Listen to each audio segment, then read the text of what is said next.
May I have your attention, please? We've got quite a crowd here today. May I remind you to put your phones on silence? We appreciate that. Would everybody please rise for the Pledge of Allegiance? I pledge allegiance to the flag of the United States of America and to the republic for which it stands, one nation, under God, indivisible, with liberty and justice for all. Roll call, please.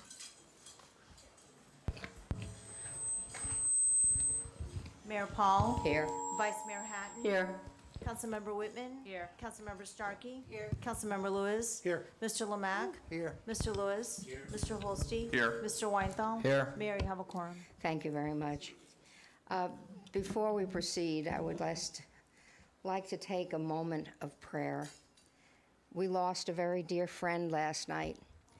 Diane Alexander has been very active in the town, and everybody knows her and loved her for that beautiful smile. She was always at the veterans' breakfasts. She was at all of our events, and she will be deeply missed. We send her husband, Howie, our deepest regards and condolences for his family and her family. May we have a moment of silence in her memory, please?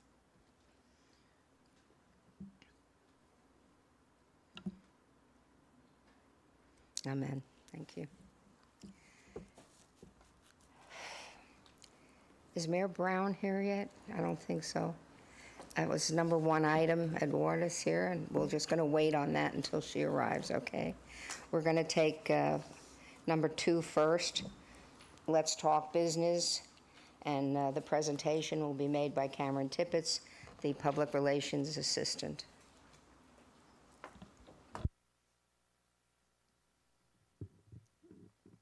Good evening. Good evening, Mayor, Town Council members, and members of the public.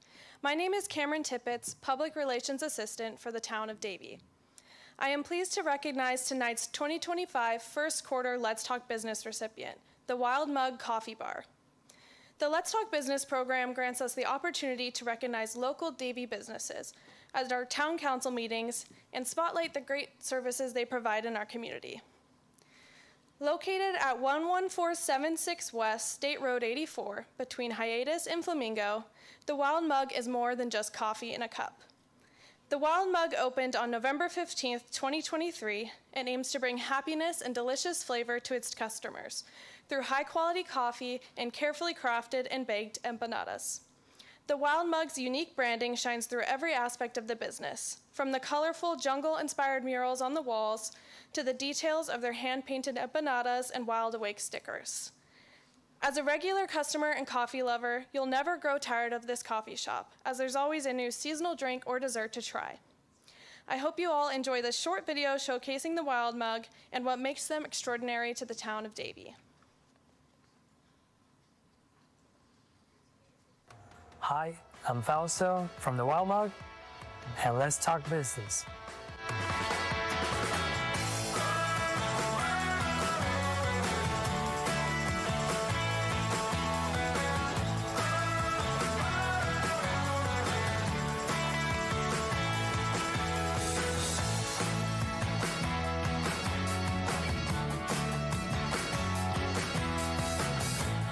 We opened in November 2023. My biggest inspiration, it's my wife and my daughters, the spirit of my parents, and at the same time, the spirit of bringing flavor to what we have every single day as a meal. Empanadas are more than just a bite, I would say. My grandmother used to make it every single day. It's a great experience. It's a great habit that we have. And bringing here and put them out there for the Wild Mug family, it's because it cannot be just sitting in a recipe in a drawer. We need to make that recipe alive, and that's what we're doing. What makes us unique and makes us stand out, it's all the handcraft product that we offer. Everything is baked. We don't use trans fats. We use butter. Our coffee beans are Brazilian beans transported to Seattle, Washington. Small batch is roasted every day and is shipped out the same day in the afternoon to us. The quality of our coffee combined with the quality of our empanadas is the perfect match. People like a lot of their beef empanada. They like a lot of the protein. I would like people to try all of them and find their favorite. I learned to make coffee. I learned it's more life, it's more flavor, it's so many things behind it. Is the people behind it who make your coffee. Working with a great group of people here in the Wild Log, their work, it's incredible. And everybody, it's allowed to be themselves here. We strongly believe that the contact with our customers, the touch of a conversation, the touch of a simple good morning makes difference in people's lives. Even though we're providing a service, there's many customers, the daily customers and regulars that come here that we know them by name. They come here every single day for a cup of coffee, for an empanada, for a shake, for a sandwich. They're coming to the Wild Log, where it's basically our house, and we want to treat them as they deserve. It's not just a coffee shop, it's everything that represents the coffee shop. Follow us on Instagram at The Wild Log for empanadas, coffee, and more. Hi.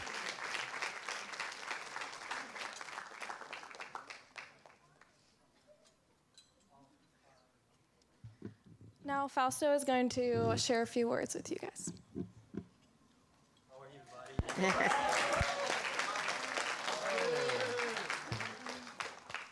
Heart's beating pretty fast.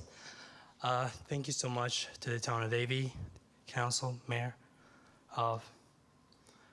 everybody here present, everybody lives in Davie, I guess.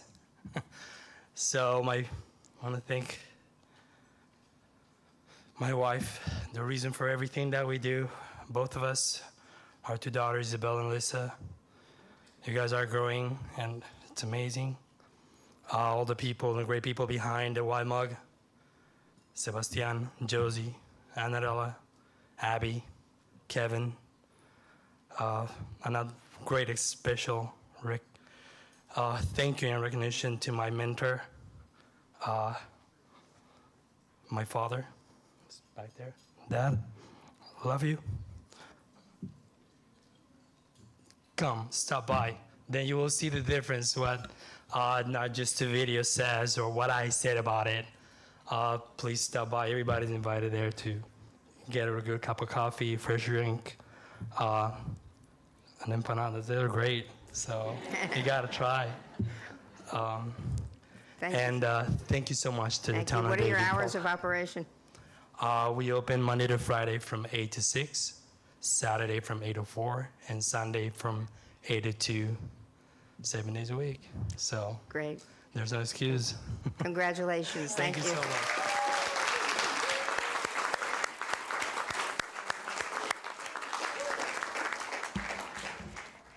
I see your fan club there.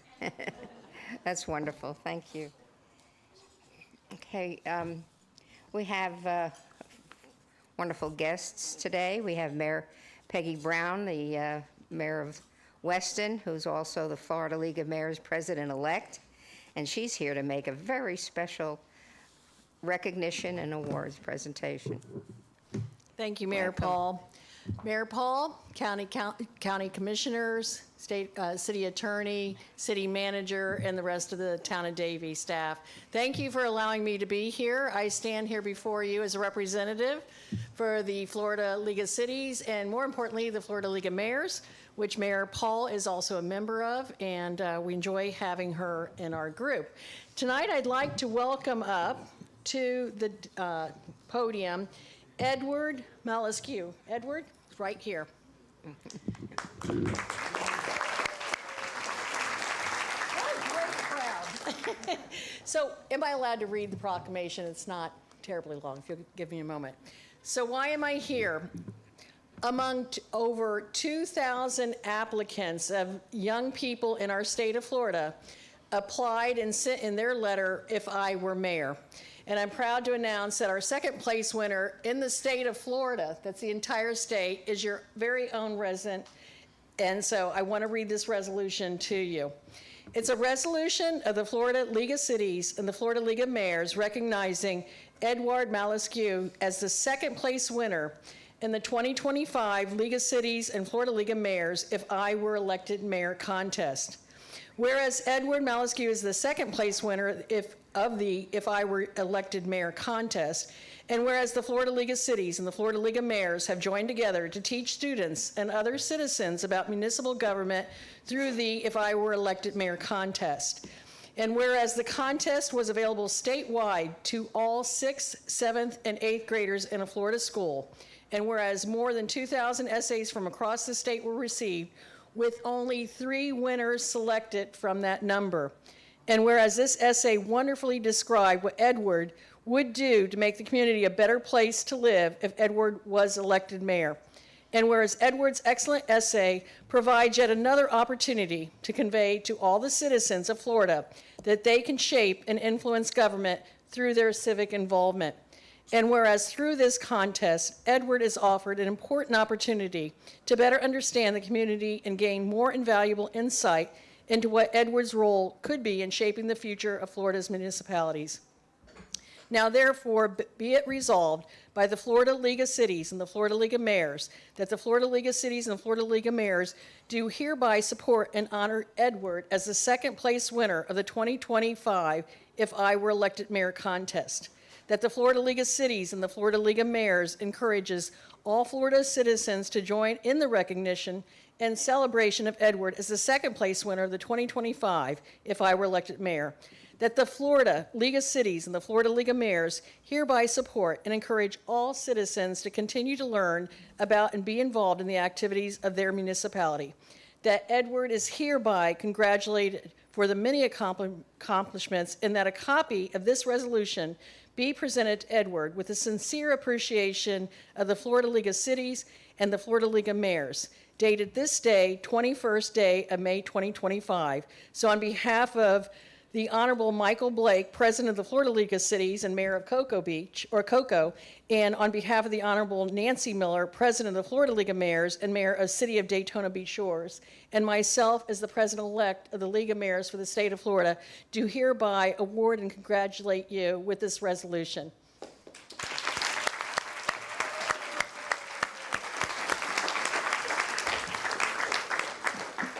I have read it, and I think he did a really good job. And would you like to read it? Yes, you read it to us. Okay, go ahead. I should also mention that in addition to this beautifully framed resolution, he's also getting a gift card for $500. So. Wow.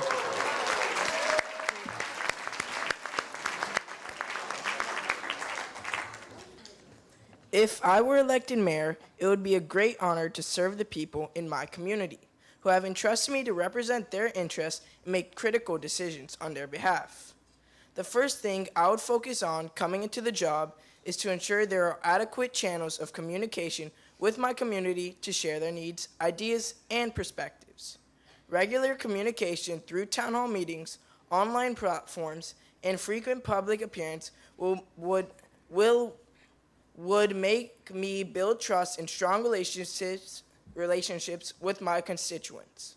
Just as important would be building a team of talented and motivated people to help shape the vision of the city and help me execute it. The vision for my city would be citizen-focused, emphasizing improved standards of living, equal opportunities, safety, and sustainability.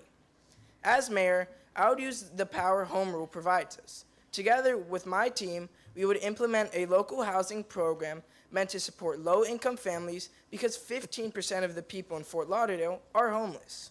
Furthermore, I would initiatize the development of a mixed-income housing and redesign bus and shuttle routes to serve underserved neighborhoods. Finally, I would prioritize funding for programs that promote community policing and address the root causes of crime. Barack Obama once said, "We did not come to fear the future. We came to shape it." I fully agree with this sentiment. We should not fear the future. It is in our hands to decide what comes next. Thank you. Excellent. Thank you.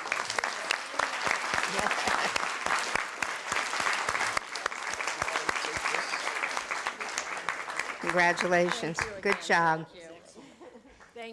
Thank you again, Thank you Mayor. for being here. I We appreciate it. appreciate it. I guess you're a little nervous about with this kind of like coming up the wings. Right? We Well, all it have makes- some makes- competition. makes me feel You're not more allowed to move to confident. Weston. We have a lot of people in here today that are interested in government and better government, and I think it makes us all very thankful that we've got those individuals here to guide us into the future. Oh, I am so amazed by the talent of our youth, and for that, I just want to thank. I want to thank his parents as well as all his educators here in the town of Davie. Without all those people in his life and that kind of support, I don't think that he would have been able to probably put into words what he really, what we would all benefit from. And for that very reason, I just want to say thank you to everybody that's in his support network, and most especially you as mayor and the town council for showing him the guidance and being good mentors. Thank you. Thank you.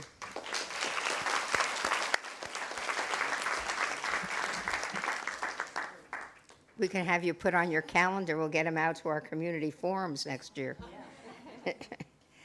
Okay, next on the agenda is the Western High School cheerleading champions. We have the varsity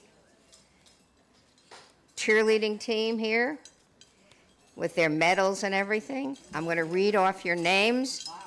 You look at them. Look at all the medals.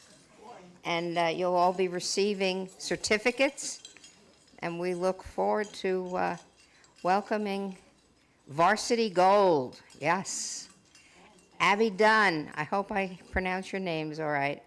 Adriana Rabati, Angelina Cacaval, Anthony Ruggiero, Audrey Johnson, Emily Harris, Juliana Gaglione, Jaleel McDougall, Jaden Manella, Journey By, London Jackson, Elena Placid, Mila Friend, Olivia Devisa, Aria Bubat, is that correct?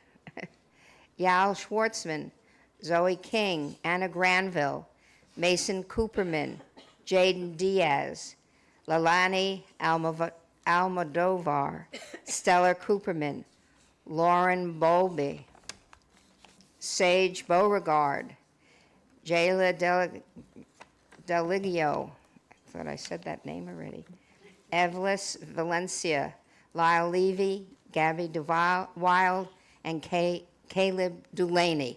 Woo!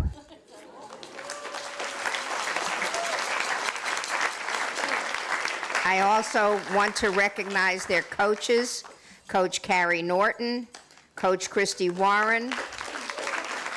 Come on up front, folks. Volunteer coach Holly Allen and volunteer coach Joseph Bayron.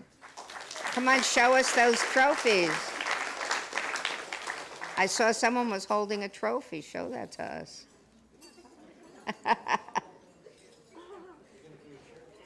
What?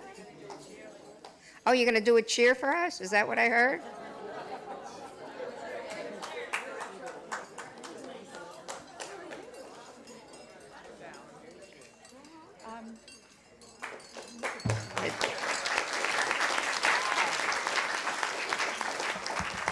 That is absolutely wonderful. Thank you. Thank you very much. You'd like to say a few words? You can. Okay. We have something prepared, but I was stuck in traffic and a little frazzled. So. Okay.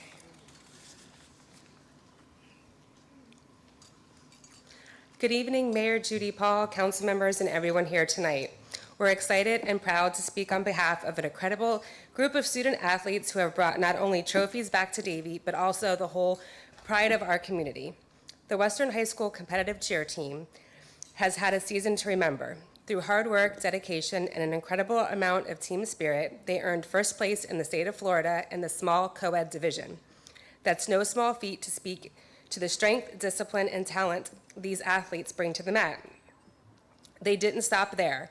At high school nationals, they faced off against the best of the best from across the country, and they came home with an outstanding second-place finish in the non-tumbling co-ed division. To be ranked number 2 in the nation is a phenomenal achievement, and they should all be really proud of themselves. I don't know why I'm crying. I'm sorry. Emotional person.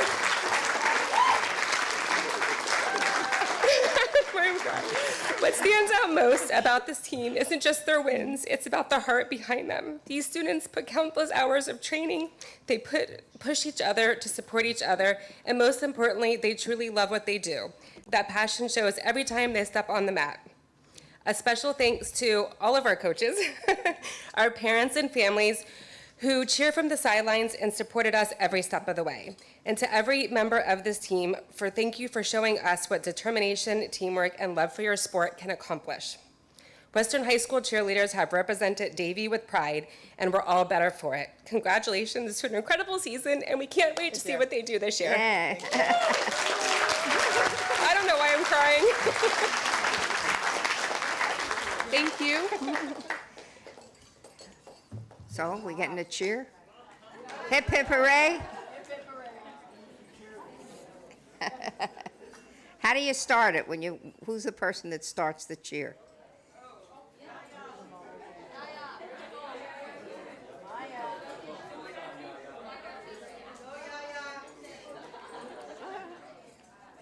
Now's your chance. Ready, set?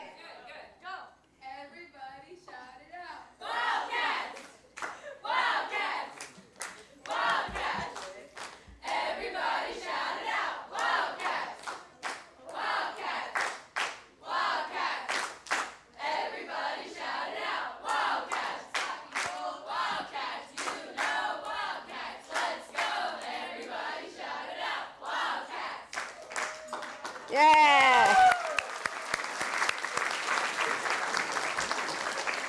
Thank you so much. We're going to take a picture of the group out in the lobby.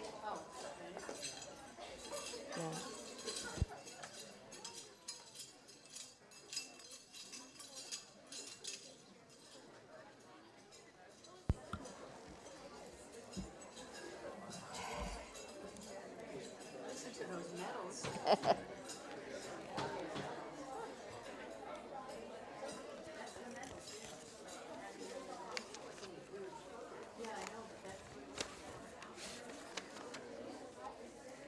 Okay, our next presentation, we were talking before about the students that are involved in government and knowing that we're going to be in good hands. The Nova Middle School students, National Civics and Constitution Competition. They are first place winners, and this is the third time, correct? The third time the school has gotten this award. And as I mentioned to the team before, as a high school history teacher, I did this program with my students. And it's tough. I know what goes into the research and the study and the amount of time. And I did it with high school students, and we never got past the state level. So this is really a fantastic achievement. And we want to thank you so much for putting out all that effort. And you all are dressed for success. You look wonderful. I'm going to call your names. You're going to get certificates. And we have a beautiful framed proclamation for your school. So, and the students are Violet Edelstein, Hasnain Aiden, Phoenix Alvarez. Stand as I call your names. Jonathan Ortiz, Jordan Barrett, Kayla Clinton, Brian Dash, Julia Finkelstein, Olivia Green, Mariana Hernandez, Aaron Jones, Said Jones, Neeson Nidhish, Muriel Ocampo Hartman, Ethan Fung, is it? Did I pronounce that correctly? I didn't get a correction, though. Victoria Romero. Deja Sataho. Gabriela Solar. Kayla Torres. And Mia Torres. Did I miss you? Was your name not on here? Huh? What is your name? McQuaid? Somehow your name was...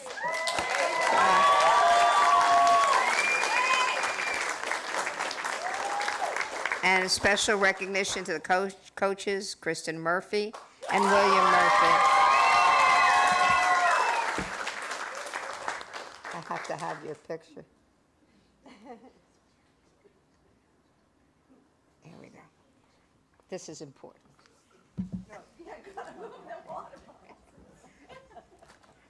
I'm going to put this on Facebook. Good. Congratulations.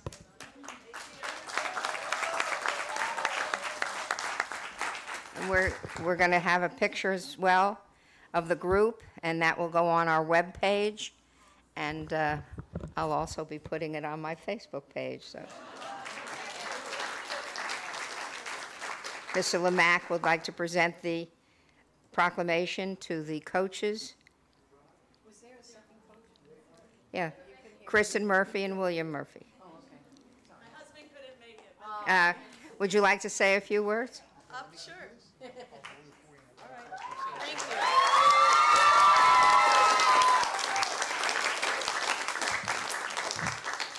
I hope that the other coach didn't start a crying coach trend, but she might have. You know that We the People, like you said, is a lot of work. And if you don't know what We the People is, it's a lot of work.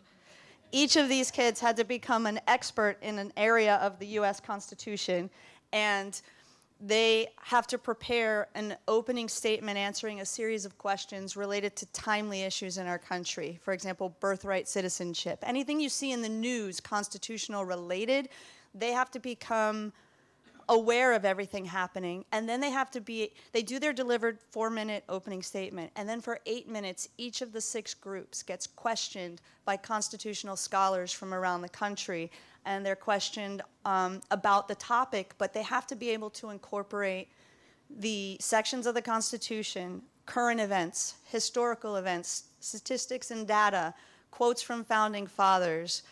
What am I missing? Supreme Court, how could I forget that? Supreme Court cases. So they have to be able to tie all of that into the answers to these questions.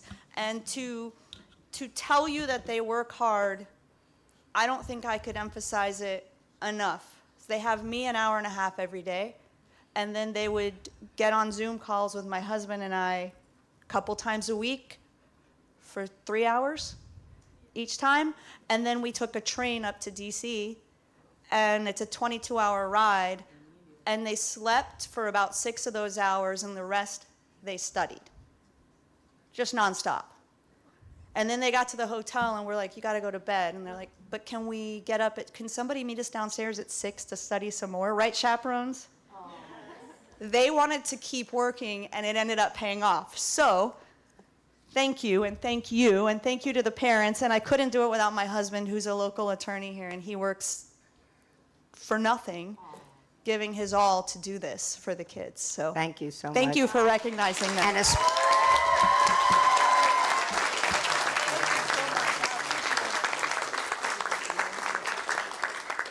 And a special thank you to all the parents that are here, because knowing how you support these children and give them the opportunities to be able to make a trip like this and support their community and their school and to be champions.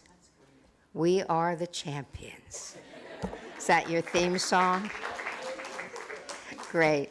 Thank you very much for being here. Thank you so much. Thank you, and we'll take a picture.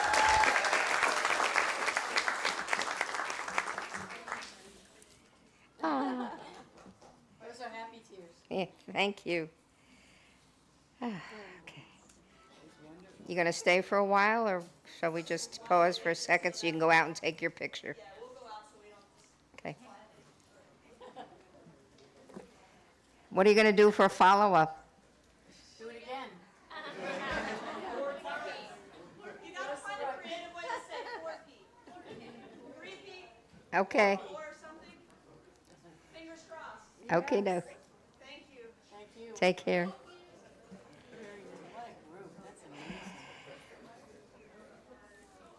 Wow.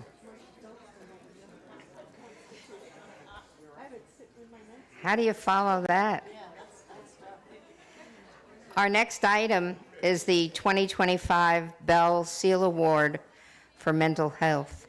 Our Human Resources Director, Grace Garagoza.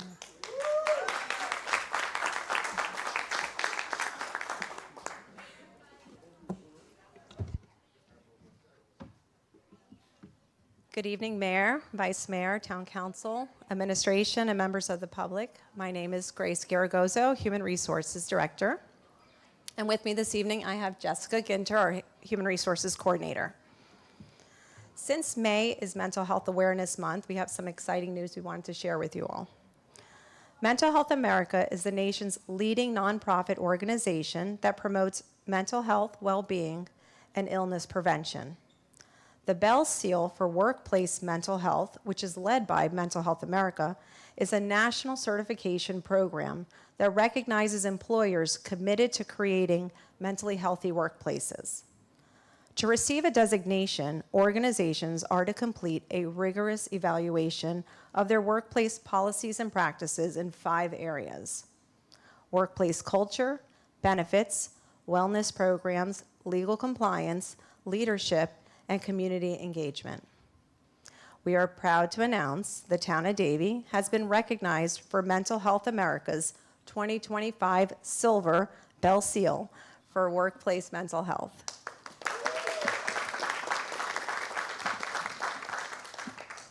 And we could not have achieved this designation without your continued support in recognizing the importance of employee mental health and well-being, and for fostering a culture of open communication and providing the resources.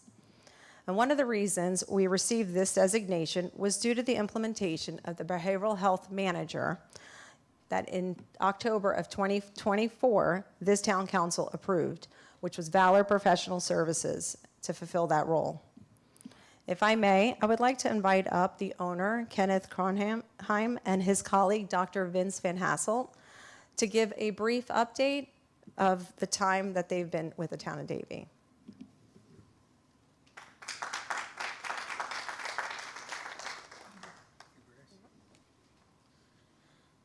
Good afternoon, Mayor, Town Council, and distinguished staff members. Again, my name is Ken Kronheim. I am the founder and owner of Valor Professional Services, and this is a second career for me. I spent a career in public safety, specifically in fire rescue, for 30 years within Broward County, serving the public and even serving the town back in the early days when you had one fire station. And the town is certainly, it's been amazing, the growth that I've observed. Since October, we've had the honor of starting to build a culture that your staff and this council has fostered to protect the town's most valuable asset, which is their workforce, their employees, their people. And we've had the honor to get around and literally meet every single department with meet and greets. We've done classes. Valor's strategy is twofold. It is proactive education as well as clinical response. As far as the clinical response goes, we've had over 70 initial outreach calls for service that has evolved into over 200 follow-up interactions some simple consults with employees as well as supervisors. And I always tell everyone in meet and greets, no job is too small or too big. Sometimes it involved significant clinical interventions, and sometimes it was just steering someone in the right direction. We have a 2-hour window from the time someone calls the 24/7 line, a dedicated Davie line, and we have an average response time of someone speaking to a clinician of under 20 minutes. We continue to do classes. We have a upcoming supervisory class coming up. We've initiated quarterly lunch and learns where we come up with various topics and, just speak as folks are having lunch to talk about behavioral health. So we're honored to be part of this award that you will recognize, but we're even more honored that this council and the staff entrust us with your folks' behavioral health. I would like to hand it over to say hello to my esteemed partner in this project, Dr. Van Haslet, who is a esteemed professor here at Nova Southeastern University, and he is the expert on the educational element of this endeavor. Thank you very much. Great. Thank you, Ken. Good evening, everybody, and thank you for inviting us to be here today. Yes, my name is Vince Van Hasselt. I'm a clinical psychologist by background, and I'm President Distinguished Professor of Psychology at Nova Southeastern University, where I've been since 1992. All right, so I've been there a while. But for the last 28 years, I've also been a reserve police officer with a couple of police departments. I've worked closely with law enforcement as well as fire rescue, especially here in the town of Davie. My emphasis has always been on prevention. And I feel that if you can develop some strong, comprehensive behavioral health, and in particular peer support programs, as well as some other programs that we have developed over the years, you can offset a lot of the significant problems later. Prevention, to me, is really where the emphasis needs to be, but of course we need to have the broad spectrum of services covered, which I think Ken and I do quite well. So it's a pleasure to be here. I've met with a number of people from the police department as well as fire rescue, but our programs are also equally effective for civilians, so I don't want to give you the wrong impression. We work across the group. The main common element is that stress. Today is a very high stress period for all of us, and especially in some of the positions that people have in significant agencies within an organization like yours. So we're here for you. We want to do as much teaching and training as we can, but again, I think we have a nice broad spectrum of approaches that you'll find helpful, and we're very available. Okay, so thanks again for having us here. Congratulations, thank you. It's very interesting. I did a podcast last week with an individual, and the topic was mental health. And I started off talking about, because I love animals, about how important that soothing feeling it is when you have an animal. And then we got into a little music, and then the question was, well, what is the town doing? And I was able to talk about our HR department and what wonderful offerings that we have for our employees. So now I'm going to have to do another one and update it a little bit with the award. So. Well, let me just add something to that. The value of therapy dogs should not be minimized. I know Chief Gonzalez has his own. Yeah, I know. Right? A beautiful golden retriever. But I learned after Parkland, when my crisis response team worked with a lot of the first responders that went in, one of the most effective responses actually to help them were therapy dogs. So I am a big proponent of those. Yeah. Thank you very much. Did you want to say? Yeah, Dr. Van Halsen, I have a quick question. Yeah. Did you have a student and she became a doctor, Dr. Dreisch, Kristen Dreisch? It sounds very familiar. Do you know what year that would have been? A couple years ago, it's my niece. Oh, okay. She's a now double degree psychology, I think now. Okay, in our clinical psych program. Absolutely. She went Right. over there in, I guess, finished up some of it too, but Good. I'm we sure. can't Thank have you. enough, we can't have enough help like No, you do. no. So I appreciate it very much. We Well, thank appreciate you. your Thank you being so here. much. Thank you. Thank you very Thank you much. both. Take care. Item number 6 is from our Planning and Zoning Manager, David Abramson. This is our historic board.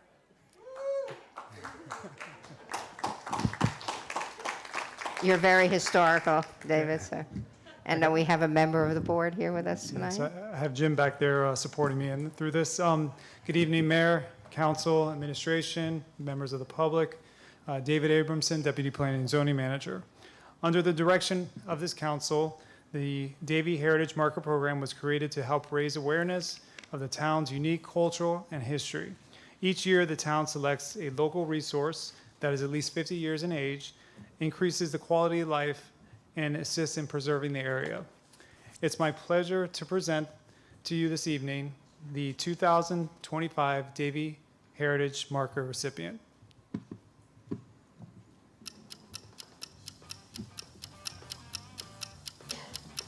The Ray Home Museum, located at 3750 Flamingo Road in Davie, Florida, has a rich history connected with its founders, Floyd and Jane Ray, and the local community.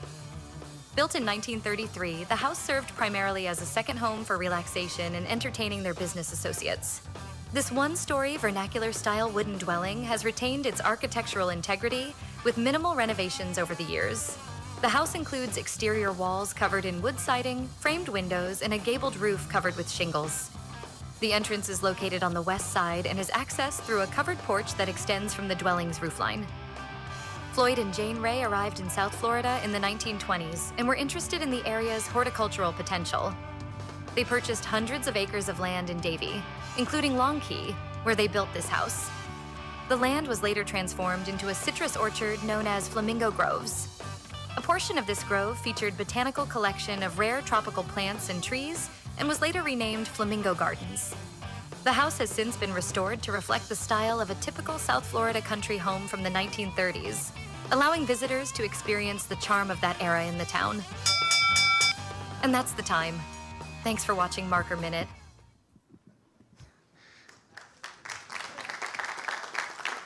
We have guests from Flamingo Gardens as well, don't we? Yes, and if you can please help me welcome Genevieve Marcella and Jolene Coley from Flamingo Gardens to accept their plaque. Thank you.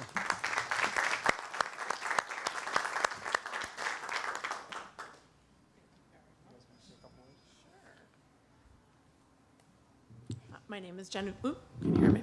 My name is Genevieve Marcello, and I'm the Senior Director of Programming at Flamingo Gardens. On behalf of myself and Jolene Coley, who is our Curator of Art and History, we wanted to say thank you for this recognition. Flamingo Gardens is proud to be a part of the rich history and cultural heritage of Davie. I'll keep it short. If you've not been in a while, please come and see us. If you haven't ever been, then shame on you, and you should come and see us right away, and everything new that's going on at Flamingo Gardens. So thank you very much. Thank you.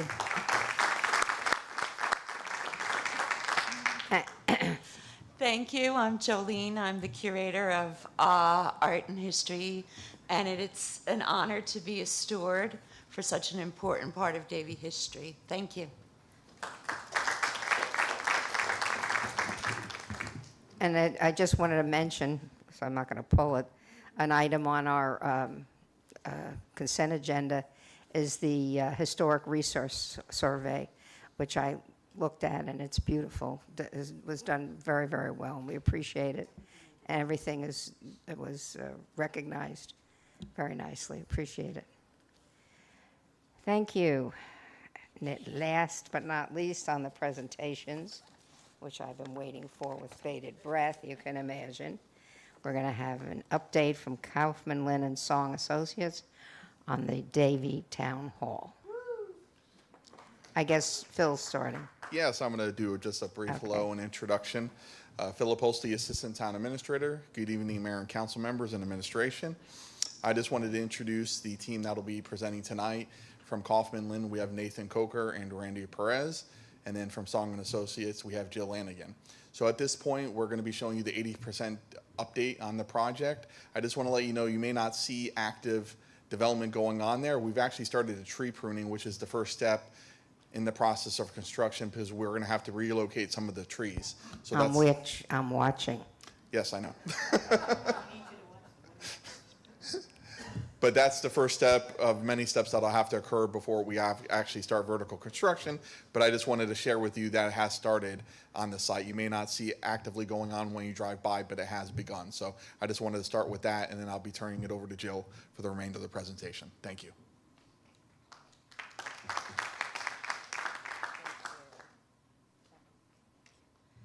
Good evening, Mayor and Council. I'm very pleased to be here. Jill Lanigan with Song & Associates Architects. Tonight we're going to give you the update on what is the 80% design update. We're actually a little bit past that, getting ready to go in for our building permits and moving the project forward. So a lot of detail has been layered in. What you're going to see tonight is very similar to what you saw months ago. We've addressed some of the items that we discussed the last time, and as I said, all of that behind-the-scenes detail has been layered into the project. The original goals and intent of the project is still very much achieved. So I'll start with the bird's eye view. On the left of the screen is Orange Drive. On the right of the screen would be to the north and leading toward the rodeo. So the building is set back from Orange Drive with a garden space and the existing Women's Club building. In front of the building on the north side, you can see a robust green space there and also a green pedestrian spine leading up to the north.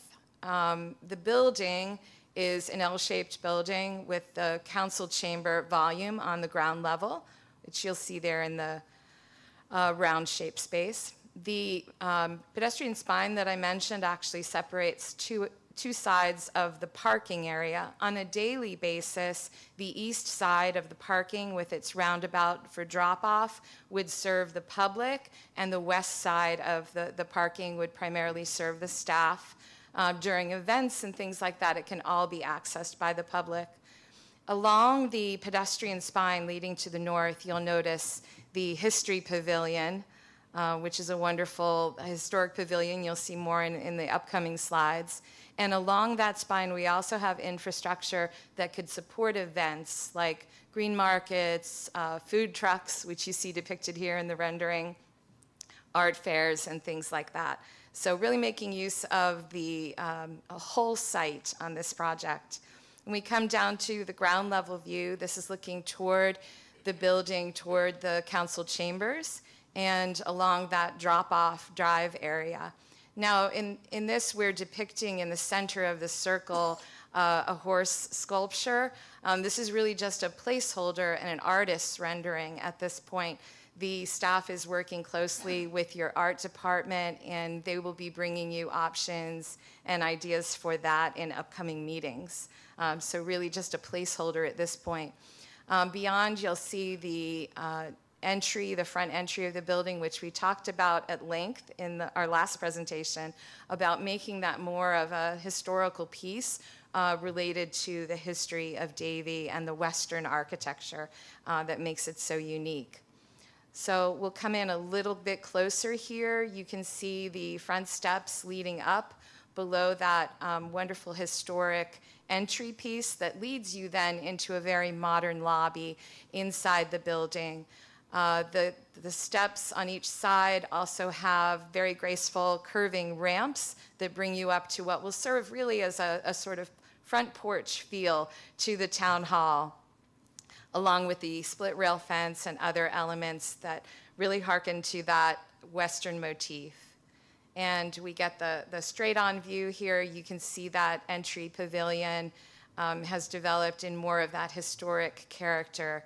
And beyond, you can see the glass doors leading into the lobby, and we talked about etching on that glass. So we do have the town seal on the doors below, and on the transom, we have the etching of the horse head that's derived from the logo. You can see the lettering for Town Hall, as well as a clock above the Town Hall. And if we move a bit out to the north along that pedestrian spine, you'll see the History Pavilion with its labeling now as Cowboy Town, as was requested, and the logo of the bucking horse. This creates a great place in front of Town Hall to gather for any kind of historic information that could be shared there. It also provides a great shade shelter or rain shelter if you're waiting to be picked up, or if you just want to gather with people before you enter Town Hall. And going a little bit back up in the air and getting that overall view, and I'll point out along the pedestrian spine where you see the History Pavilion is there, and of course the roundabout and drop-off. Another thing I'll point out on the building, which I think we discussed the last time, is the shutters on that east facade to help with keeping the sun, but allowing the light in, keeping the sun and heat out of the building. So you'll see those there as well. Just a little bit of overview. We are still targeting a building that totals about almost 84,000 square feet, distributed across 4 floors. And I'll just walk you through a little bit of the floor plan. That entry brings you to, on the top of the screen, the entry into the main lobby that comes all the way through the building to the garden at the south end toward the Women's Club. As you enter the lobby, there will be an information desk and able to direct visitors to either the council chamber or across the lobby to the one-stop lobby, which is the center for customer service for your building department and other customer service elements. On the west side would be the building department and its robust services, as well as the spaces that you see in gray are the support spaces, so mechanical rooms. We also have on that west side the loading and delivery area serving the building and the mail room. On the east side of the lobby space, we have, of course, the council chambers. We have the Chamber of Commerce, and also includes space for elected officials, as well as community services. And the space you see in purple is another multi-purpose meeting room that can serve a lot of uses throughout the day. Moving up to the second floor, we have engineering department at the north end, the IT department, which would also house your central data center. And to the west portion of the building, we have code compliance. And again, on each floor, you'll see that purple space in the center that provides great multi-purpose meeting space and break room space for staff. And moving up to the third floor, we have planning and zoning at the north end of the building, budget and finance to the south, and over to the east wing, human resources. Again, some multi-purpose space, and you can see the core of the building is consistent as you move through the floors. So central restrooms on each level, of course, elevators and stairs, and our central mechanical spaces. And as we finally move up to the fourth floor, at the north side is the town administration office, also including the CRA space, and to the south, the town clerk and town attorney. And over to the east, the town council spaces there as well, and a great multi-purpose boardroom space within that floor as well. And I thought I had one more slide. Well, there we go. I knew it was there somewhere. Just to give you a little overview of the timeline, we have made our 80% deliverable submission. We're working toward the building permit process and anticipating start of construction in August of this year, early August. We've actually been working on early work coordination, so getting things ready. As Phil mentioned, some behind-the-scenes things that you might not realize are going on, like tree relocation, the root pruning to prepare the trees for that so they remain healthy, looking at some of the underground utility work and some of that infrastructure as we ramp up to get started. So that's our overview. I'd be happy to take any questions you may have. Tree relocation. Yes. I thought we weren't doing that. I thought we were saving all the trees as they were. We are saving the trees. Some of them need to get moved and displaced from where they are, and with those, they carefully root prune them well ahead of removing them, so we make sure that they can stay healthy. Because I thought the whole idea of the way we designed it was that the trees could stay in place. So how many trees are you relocating? I don't have the specific count. We are keeping all of the major trees around the perimeters, and there were just a few that were in the building footprint that would need to be moved. Are they mature oak trees? No, I don't believe so, if you have. That the mature oak trees that were all dedicated are staying? They're not being moved? Correct. There's only some trees that you can root prune and relocate, so these are the ones that are able to be relocated. Right, there's within the footprint of the building, there's 7, I believe, 7. 6 of them, there's one on the outside that's near the building. But what type of trees are they? So they're all oak trees. We walked with the urban forester and went over the procedure for taking every precautionary measure to ensure that they're viable. Them staying on site is also with the same soil type and all of that is also a benefit. The saturation, the 90-day root pruning process. So that's all been reviewed, and it's only the trees that are within the building footprint that we're going to be And relocating. there's nothing around the women's club that's being moved? No, I don't. No.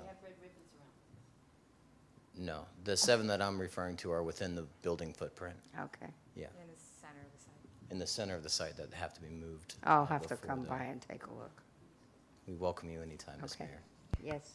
To that point, do you have each one identified and tagged and on a site plan as to which ones will be tagged, relocated? Yes, they're a part of the Maybe you could plans. provide us with that, since there is concern about a few of the trees. Absolutely. Thank you. Yeah, we'll get with staff, but we have a tree. I just wanted to make sure that none Right. of them were the ones that had been dedicated to people that Right. have the plaques on them. That too. Yes, ma'am. Yeah, Identify which ones have been dedicated. understood, that and would that's be also helpful. identified in the DCP. I so- think, Osdell, did you want to say something? Right, none of the dedicated trees are the ones Oh, being okay. relocated. That's what I was concerned But about. we have a tree relocation plan that we'll get Well, with I staff. know, and pass that we've up been as through a lot on tree location, so I know you're going to do it right. Since day one, we have been on high alert Yes, with the I know. trees, and we've been in constant communication on that. Thank you. Yes, you can. I just have a quick question. I couldn't see on the thing. The council areas where... You had asked this before. Pardon me? I think you had asked this the What? last What am I time. gonna ask? About parking? No. Oh, okay.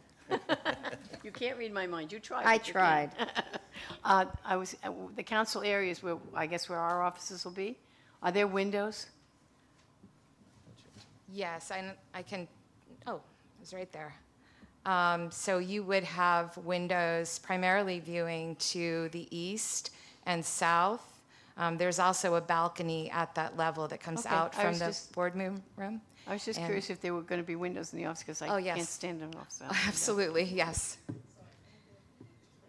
And windows to the north as well.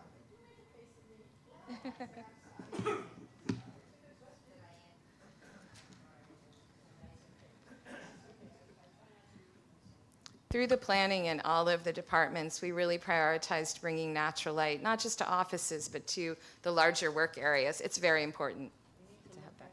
Yes. Thank you.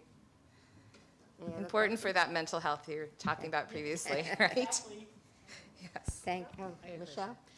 The spot that's north of town council, is that dead space? Or is that where what's below that? That looks over the roof of the council chambers with its Okay. cupola.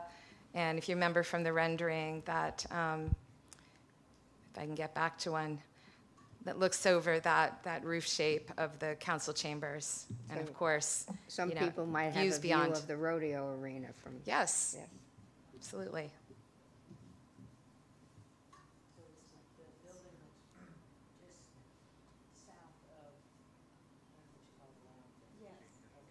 Council? Sorry. Okay, so it's the building that's just south of Wish the I could point. round thing? Correct. That L-shaped part of the building that runs to the east, which is to the left of your screen. Okay, so the white part that's up at the top, there's 2 windows there. There's 2 windows on that face, and then there's additional windows on the east face and the south face. Each and every office of that space will have a window. Because I see 2 at the far back, but I don't see anything on the east side that's closer up to the front, correct? Am I Yeah, seeing that there right? are some core spaces in there, but we do have, as I mentioned, a window in each and every office space. That might be the bathroom. Okay. Either that or the Yeah. other. Thank you very much. Appreciate it. Oh, God, I can't wait. This is when we wish we had a magic wand. I wish you did too. They said August. Early August, starting full construction, yes. It's not far away. Yes, Thank you very much. thank you. Oh, okay. Next thing up is the consent agenda. There is a, well, this is on the public hearing, but I have to announce it anyway. The applicant is withdrawing Idle 29 variance, the Bonfini. It's been around for a couple of years. We don't have to take any action on that because it's a withdrawal. Correct. I just had to announce that. And on the consent agenda, is there anyone that wants to pull anything? No. Okay, nor do I. May I have a motion to approve the consent agenda? Motion to approve consent agenda? Second? All those in favor say aye. Aye. Any opposed? That's unanimous. Thank you. Now we're moving on to public hearing portion of the meeting. Number 17 is the CIP amendment. Mr. Weinthal, would you read the resolution by title, please? Yes, Mayor. CIP amendment, a resolution of the Town of Davie, Florida, approving the Third Amendment to the 10-year capital improvements program for the Town of Davie for fiscal years 2025 through 2034, providing for severability, providing for conflicts, and providing for an effective date. Thank you. Are there any members of the public who wish to speak for or against this item? You can come forward at this time. Seeing none, is there, close the public comment. Is there any questions or comments by council? Okay. Could I have a motion to approve the CIP amendment in a Motion. second? Go ahead. Motion to approve the CIP amendment, number 17. I'll second that. May we have a roll call, please? Mayor Paul, Yes. Councilmember Whitman, Yes. Councilmember Starkey, Yes. Councilmember Lewis, Vice Mayor Hatton. Yes. Motion passes. Thank you. Number 18 is the code amendment. This is a second final reading. Mr. Weinthal, would you read the ordinance by title, please? Yes, Mayor. An ordinance of the Town of Davie, Florida, creating Chapter 6, Section 7.1, titled Police Officer Code Enforcement Jurisdiction and Duties, providing for severability, providing for conflicts, and providing for an effective date. Thank you. Is there any member from the public who would like to speak for or against this item? You can come forward at this time. Seeing none, I'll close the public hearing. Is there any member of council that have any questions or concerns? Seeing none, could I have a motion to approve number 18 code amendment? Motion to, go ahead, Susan. Okay, thank you. Motion to approve code amendment, law enforcement. I'll second that. Roll call vote. Councilmember Starkey? Yes. Councilmember Lewis? Mayor Paul? Yes. Councilmember Whitman? Yes. Vice Mayor Hatton? Yes. Motion passes. Thank you. Number 19 is a code amendment. This is second reading. Would you read it, ordinance by title, Mr. Weinthal? Yes, Mayor. An ordinance of the Town of Davie, Florida, amending Chapter 6, Section 8.1, titled Town Adoption of Supplemental Code Procedures, Citation, and Civil Penalties, providing for severability, providing for conflicts, and providing for an effective date. Thank you. This is a public hearing. Anyone that wishes to speak for or against this can come forward at this time. Seeing none, I'll close the public hearing. Any questions, comments by council? Seeing none. May I have a motion to approve number 19 code amendment? Motion to approve number 19 code amendment. Okay, Second. This Carol seconded, thank you.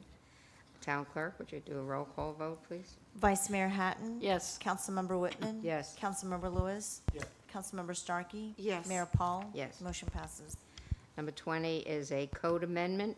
It's also a second reading. Mr. Weinthal, would you read it by title, please? Yes, Mayor. In ordinance of the Town of Davie, Florida, amending Chapter 6, Article 1, Section 6-9, titled Establishment of Fine, Lien, and Cost Recovery Procedures, Establishment of Cost Recovery Schedules of Fines, providing for severability, providing for conflicts, and providing for an effective date. Okay, this is a public hearing. Anybody wishing to speak for or against this may come forward at this time. Seeing none, I'll close the public hearing. Is there any questions or comments by council? Okay. Could I have a motion to approve number 20 code amendment? I'll make a motion to approve number 20 code amendment. Second. Seconded by Carol. Thank you, Vice Mayor. Roll call, please. Mayor Paul? Yes. Vice Mayor Hatton? Yes. Councilmember Starkey? Yes. Councilmember Lewis? Yes. Councilmember Whitman? Yes. Motion passes. Okay, number 21 is a code amendment. Mr. Weinthal, would you read the ordinance by title? Yes, Mayor. In the ordinance of the Town of Davie, Florida, amending Chapter 6, Article 2, Section 6-48, titled Subpoena Powers, providing for severability, providing for conflicts, and providing for an effective date. Thank you. This is a public hearing. Anybody wishes to speak for or against this can come forward at this time. Seeing none, I'll close the public hearing. Is there any questions or concerns by council? Okay. And I'll ask for a motion to approve 21 code Motion. amendment. To approve number 21 code amendment. Second. Roll call, please. Councilmember Whitman? Yes. Mayor Paul? Yes. Councilmember Starkey? Yes. Vice Mayor Hatton? Yes. Councilmember Lewis? Yes. Motion passes. Okay. All right, number 22. Mr. Weinthal, can we discuss 22, 23, and 24 together since Yes, they're- Mayor. Okay, but then we'll vote on them separately. Yes, Mayor. If any members of the public wish to speak for or against, they will get 9 minutes, since all three will be discussed together. Okay, Yes, Mayor. thank you. Would you read the titles of the ordinances? Yes, Mayor. In ordinance, number 22, in ordinance of the Town of Davie, Florida, amending Chapter 12, Article 8, Section 236, titled Prohibited Signs, providing for severability, providing for conflicts, and providing for an effective date. Number 23, in ordinance of the Town of Davie, Florida, amending Chapter 12, Article 8, Section 244, titled Off-Premise Signs, providing for severability, providing for conflicts, and providing for an effective date. Number 24, Code Amendment, an ordinance of the Town of Davie, Florida, creating Chapter 12, Article 8, Section 247, titled Off-Premise Digital Signs, providing for severability, providing for conflicts, and providing for an effective date. And if item number 24 passes, any members of the public wishing to apply may access the application on the town's website starting tomorrow, May 22nd at 9 a.m. Applications may be submitted in person, via mail, or via email at dquigle@davie-fl.gov. That's D. Quigley. I misspelled your name. Sorry. So I misspelled David's name. So that is dquigley@davie-fl.gov. Applications must be completed and submitted no later than June 12th at 5 p.m. to be placed on the July 23rd Town Council agenda for consideration. The town will advertise in the newspaper the completed applications to be heard on July 23rd. Applicants placed on the agenda will have an opportunity to present their application packet and submit a backup at the July 23rd Town Council meeting. Applicants will only be allowed to present and discuss the packet and backup submitted in the application packet. Applicants will be placed on the agenda in the order the completed application was received. Members of the public will have an opportunity to speak on the applications. This is a public hearing. Is there anyone in the public that would like to speak for or against this item, please come up. State your name and address, please. Matt Ashley, 8006 North Savannah Circle, Davie, Florida. Dear Mayor and council members, I want to first apologize for missing the opportunity to speak during the last meeting. I had a 15-month-old son had a little emergency, but thankfully he is okay right now. As a resident of town of Davie for over 2 years, my son, a lifelong resident, I care deeply about our community and its future. I'm an active member of Outdoor Advertising Association of America, Florida Outdoor Advertising Association, and a member of the League of Cities. I work with municipalities across Florida and the country to modernize sign codes in a fair, effective, and legally compliant manner. My business partner, Larry Clark's father, Vern Clark, helped write the Highway Beautification Act with President Lyndon B. Johnson, AKA, it was all Lady Bird Johnson that actually wrote it. So our company knows what we're doing. Let me begin by stating clearly I'm fully in support of digital billboards when implemented under a fair and balanced ordinance, and I think this council has agreed. They provide essential public service, including error alerts, emergency notices, community events for free. It's one of the lowest forms of cost advertising for businesses, local businesses, because you can, whether you're putting it on for an hour or a day, digitals provide that opportunity. They replace aging infrastructure with modern professional design signage, and they can generate substantial revenue opportunities for municipalities through a digital sign fee. I'll get to that in a minute. The current proposed ordinance under consideration grants a council broad discretion in deciding who may be allowed to build digitals. This raises serious legal and policy concerns, and I'll be happy for my attorneys to provide you a written letter. It excludes key corridors such as I-595 and the Turnpike, which are logistically and economically valuable locations, even according to the own staff report. There's no lighting studies required in this ordinance. It lacks transparent or competitive process based on subjective approval. When you do RFPs, there's more process going into how you guys are going to be able to pick which applicant is allowed to build the digital billboard. But don't worry, I've already drafted something like this back in 2012 with a city that pretty much is just like the town of Davie. In Ocala, we successfully introduced a billboard ordinance, and that framework remains in place today. It encouraged the removal of existing static signs that staff or you all would like removed. It offered a clear, non-discretionary process for obtaining digital permits and generated millions of dollars in direct revenue for the city. Under that model, billboard owners had two options. One, remove an existing structure that you all pick which zones you would like for removed. And if they can't remove a structure, then they pay a one-time fee of $150,000 per digital sign face to the city. My company personally has paid the city of Ocala over $600,000. With this in mind, I respectfully urge the council to vote no on the second reading, current proposed ordinance, and work toward adopting a more equitable, financially sound policy modeled after Ocala's approach. A revised ordinance would promote removal of outdated, non-conforming or conforming structures, offer a fair and objective permitting pathway, generate $150,000 per digital sign face directly towards the town's general fund, ensure compliance and constitutional standards, and reduce legal risk.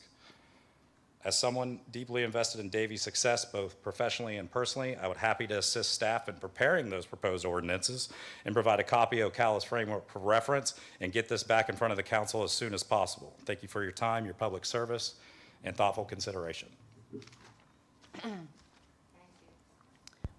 Thank you. As the attorney, would you like to respond to?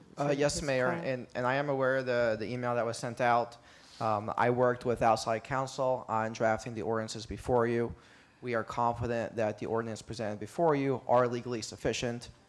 In the town, unfortunately, we get sued all the time, so I cannot sit here and say that we will not be challenged, but I can say that I worked with outside counsel, and we are confident that the ordinances in front of you are legally sufficient.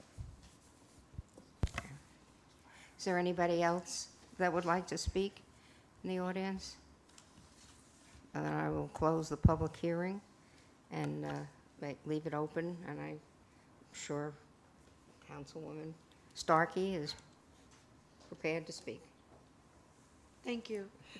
Well, obviously, I've done a deep dive in some homework, but not nearly enough as I should have before the first reading. And since then, I've been able to and I'd like to disclose that I did speak to Matt, but I spoke to other people outside of the town and what seems to be working or not working. I was also made aware of a study that was done in 2012. I was told that there was a study done on digital billboards, but it hadn't been updated, and the FDOT is in the process now of updating that study. Unfortunately, the results won't be ready until next week. And as you know, most of those studies can be thousands of pages, requiring time for us to digest. What the study entailed was to look at digital billboards and their impact on traffic accidents, or distracted drivers. It looks at regular billboards, the distance separation between those billboards. It also factored in, I believe, some of the other traffic problems that could be because of cell phones and that. I do believe that we need time. This is not a immediate issue that has to be done today. As I mentioned last time, I believe that, this is something that you can't walk back. This is something that is time forever. And when we open the door to allow for billboards on 75, and we allow for even a modification of our digital billboards and in the existing, it opens that door and you can't shut it. The horse is out of the barn, as the mayor likes to say. And I believe that we owe it to our residents and the businesses within the town to really look into this a lot more.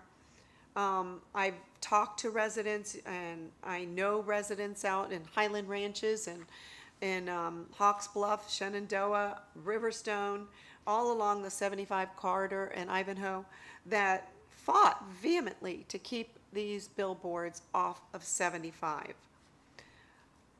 I think they deserve an opportunity to know what we're doing and to allow for our public to come forward and at least understand where we're going to go with it.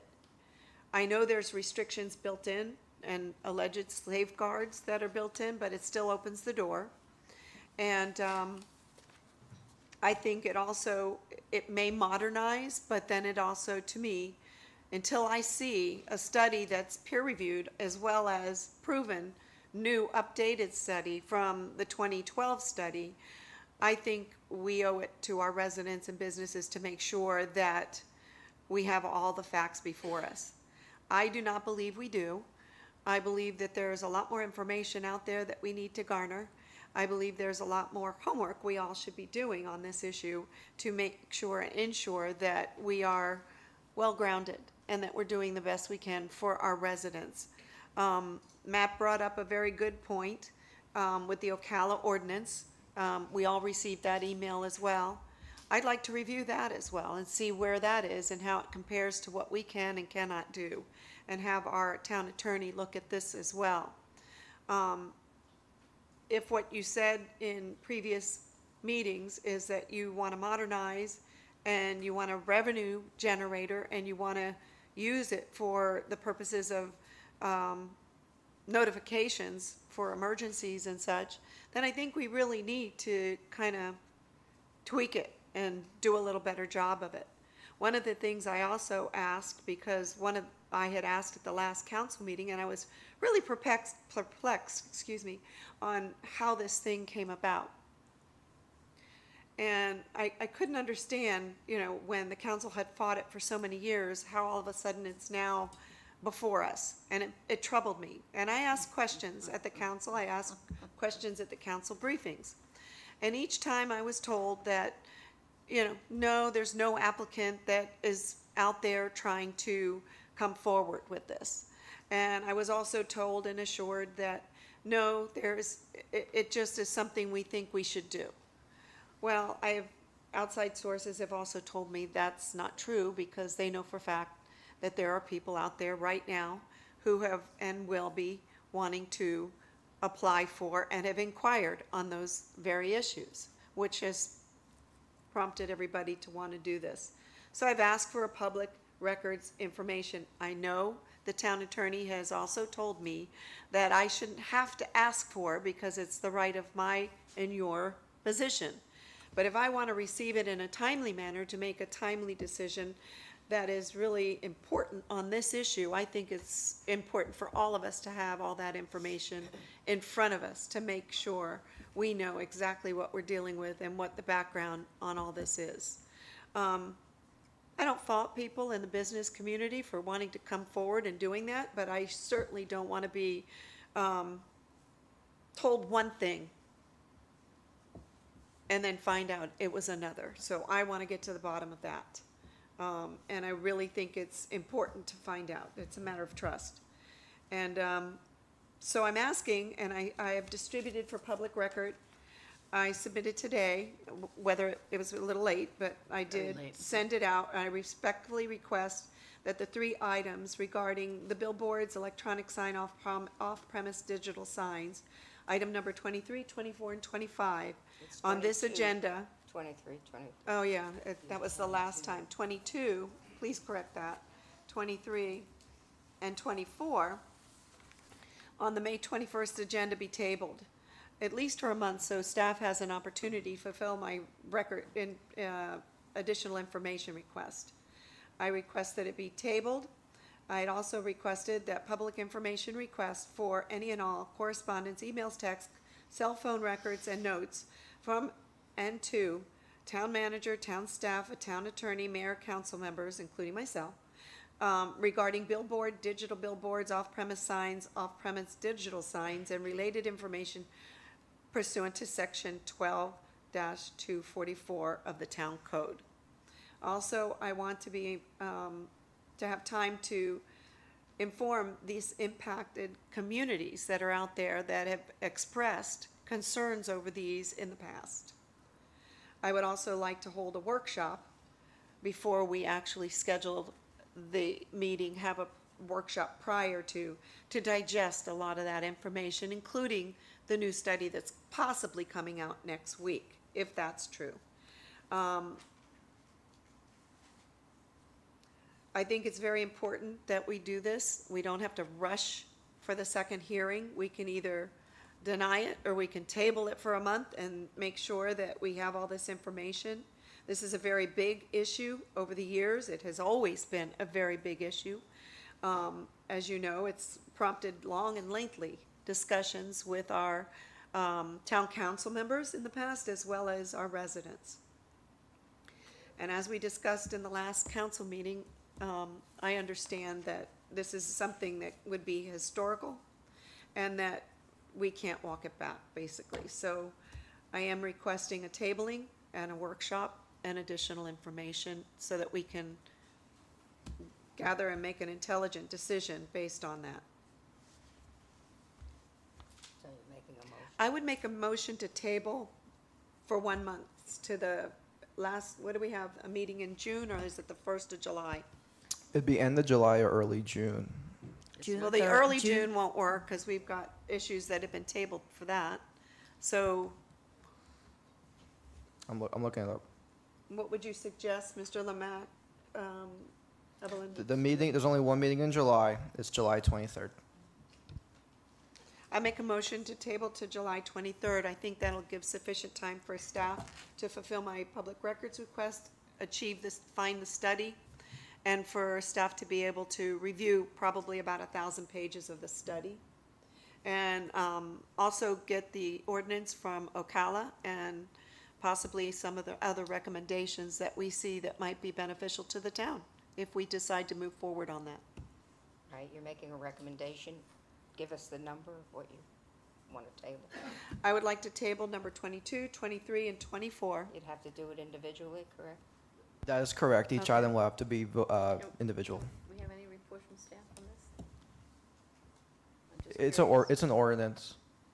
It's an ordinance, Vice Mayor. There's no staff report. It's an ordinance. Thank you. Any motions for items 22, 23, and 24 will have to be individual pursuant to the singular item. So we have a motion to table number 22. Do we have a second? The motion fails for lack of a second. Would you like to try another one? I mean, is there a suggestion? Anybody want to comment on maybe tabling it to another time so we can hold and get this information?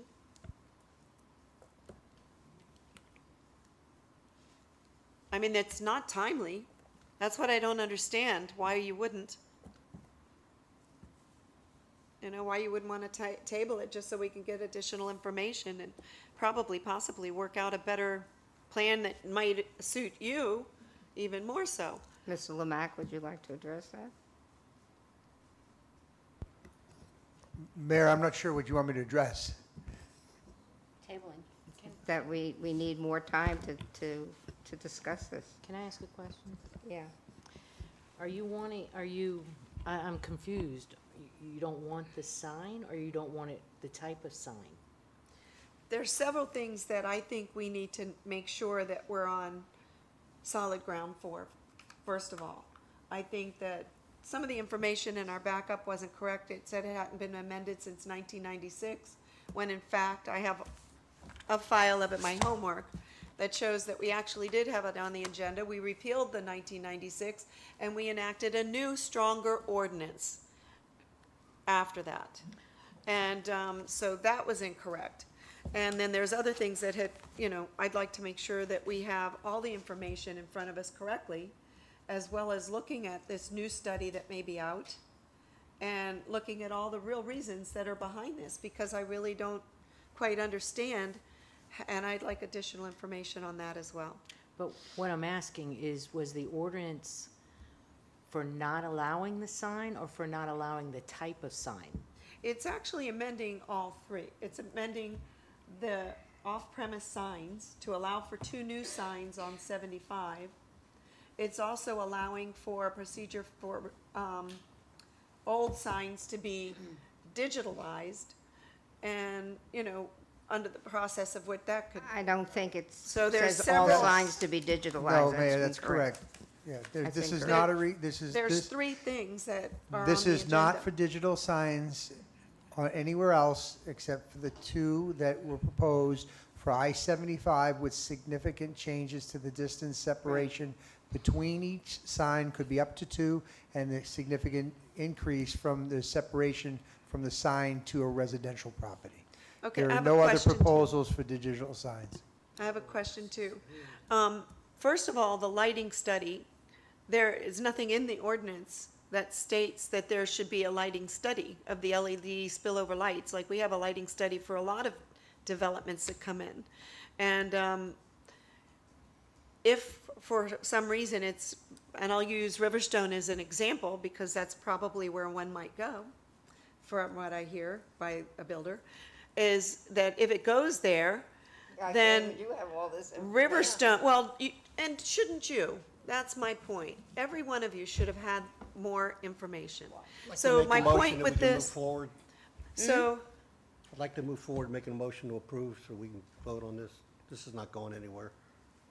I'd like to finish my statement. There's no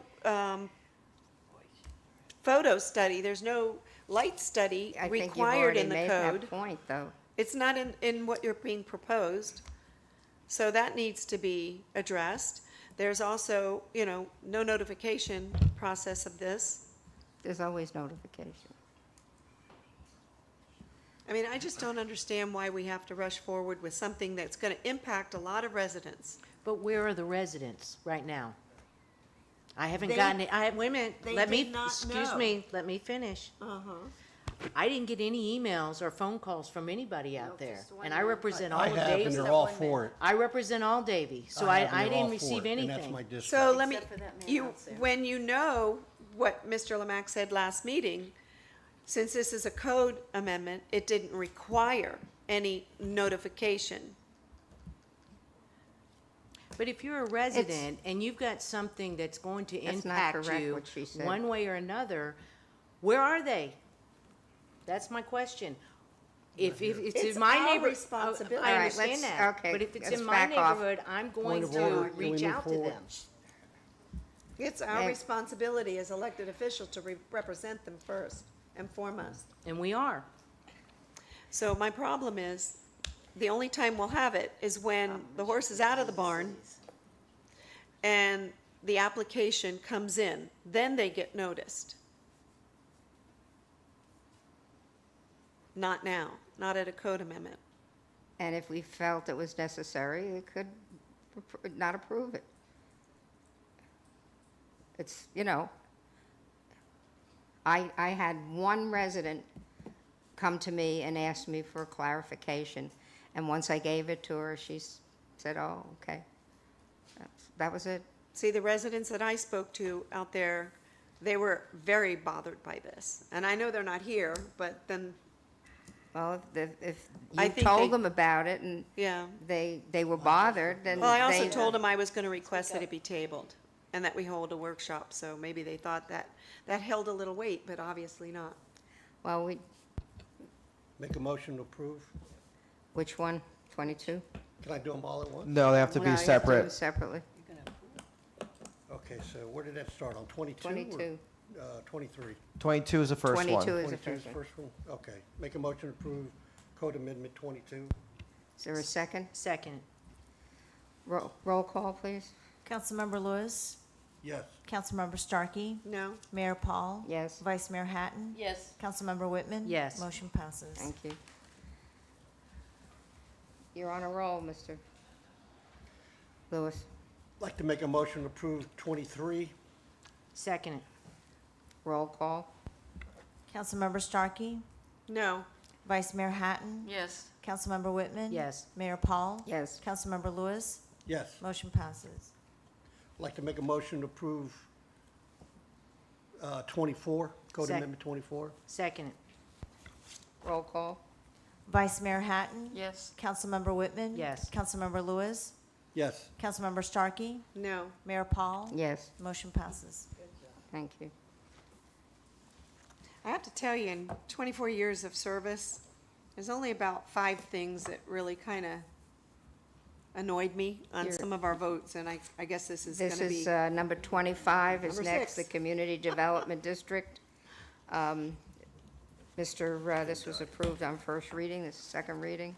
Mr. Weinthal, would you read the ordinance by title, please? Yes, Mayor.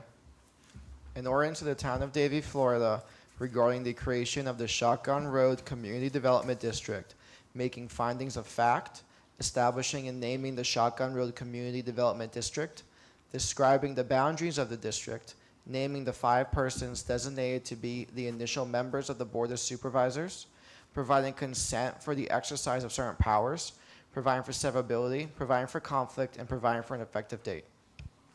Thank you. Is there anybody that wishes to speak for or against this at this time? This is a second reading. Seeing none, I'll close the public comment. Any questions or concern by council? No? Could I have a Second? roll call, please? Councilmember Whitman. Yes. Councilmember Starkey. Yes. Vice Mayor Hatton. Yes. Councilmember Lewis. Yes. Mayor Paul. Yes. Motion passes. Thank you. Number 26 is a budget amendment. It's a first reading. Mr. Weinthal, would you read the ordinance by title, please? Yes, Mayor. An ordinance of the Town of Davie, Florida, authorizing the Second Amendment to the fiscal year 2025 budget, providing for conflict, providing for severability, and providing for an effective date. So public hearing on this ordinance will be held on June 3rd. We're also taking comments today. If there's anyone that would like to speak for or against it, you can come forward at this time. Seeing none, we'll close the public hearing. Any discussion by any member of council? No, sir. Ma'am. Okay, could I have a motion to approve 26, the budget amendment? Motion to approve 26 budget amendment. Second. Okay, we got 2 seconds out of that. Roll call, please. Councilmember Starkey. Yes. Councilmember Lewis. Mayor Paul. Yes. Councilmember Whitman. Yes. Vice Mayor Hatton. Yes. Motion passes. Number 27, code amendment. Mr. Weinthal, would you read it by title, please? Yes, Mayor.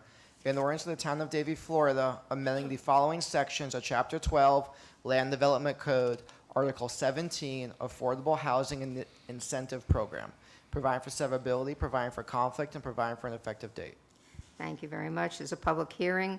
There'll also be one second hearing on June 3rd. If there's any member of public wishing to speak, you can come forward at this time. Seeing none, I'll close the public hearing. Any questions or concerns by council? Seeing none, May I have a motion to approve 27 code amendment? Motion to approve 27 code amendment. Second. Roll call, please. Vice Mayor Hatton? Yes. Councilmember Whitman? Yes. Councilmember Lewis? Yes. Councilmember Starkey? Yes. Mayor Paul? Yes. Motion passes. Thank you. Number 28 is quasi judicial public hearing item ordinance. This is second and final reading on a rezoning. Would you please read the title, Mr. Weinfall? Yes, Mayor, and quasi waived. An ordinance of the Town of Davie, Florida, approving rezoning application ZB23-055 Shotgun Road subdivision, changing the zoning designation of certain lands within the Town of Davie from agricultural district to estate dwelling R1 district with an open space design overlay designation, amending the town zoning map to comply therewith, providing for conflict, providing for severability, and providing for an effective date. Thank you. This does require a supermajority. It requires a supermajority, and you said quasi was waived. Yes, Mayor. If there's any member of the public who would like to come out to speak on this, you may come forward at this time. Seeing none, I'll close the public hearing. Is there anybody that would like to speak? I know just wanted to mention, I had one resident who came to me and was concerned that once the HOA took over, that they would close the trails, and they would say, well, we don't want horses in our backyard, we don't want bikers, and we don't want this. That's terrible. That's and I explained to her, that's the whole purpose with this overlay district, and all that property is 60 acres is going to be in a conservation easement. Once it's in a conservation easement, it's dedicated and it's open to the public. So, and the HOA would have no control over changing that. Good. And she was very satisfied with that, and that pleased her. She was very happy about that. So I see she's not here, so I guess I answered that Guess you question. took care of it. Yeah. Any other questions or concerns by anybody? No? Okay, could I have a motion to approve number 28? Motion to rezoning? approve 28 rezoning. Roll call, please. Mayor Paul? Yes. Vice Mayor Hatton? Yes. Councilmember Starkey? Yes. Councilmember Lewis? Yes. Councilmember Whitman? Yes. Motion passes. Mazel tov. And 29, the variance has been withdrawn. This closes the public hearing portion of the meeting. Ta-da. The proclamations for May are the National Public Works Week. Ta-da. What are you doing for Public Works Week? Barbecue. Okay. Barbecue? When and where?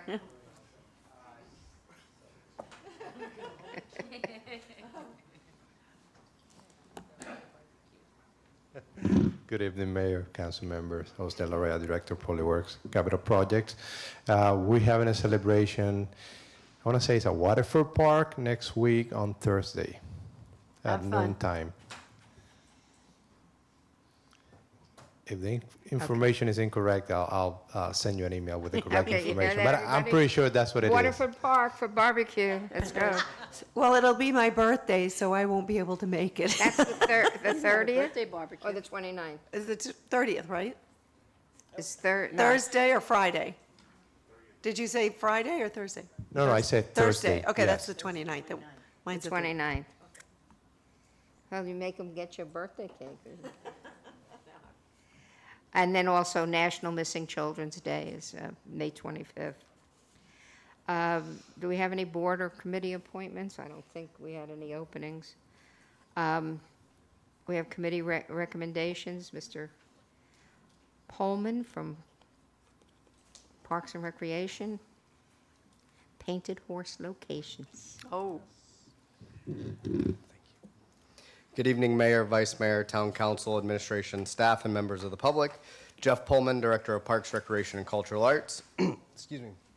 And tonight I'll be presenting the Public Art Advisory Committee's recommendations for the location of the initial Painted Horses project for Town Council consideration and direction.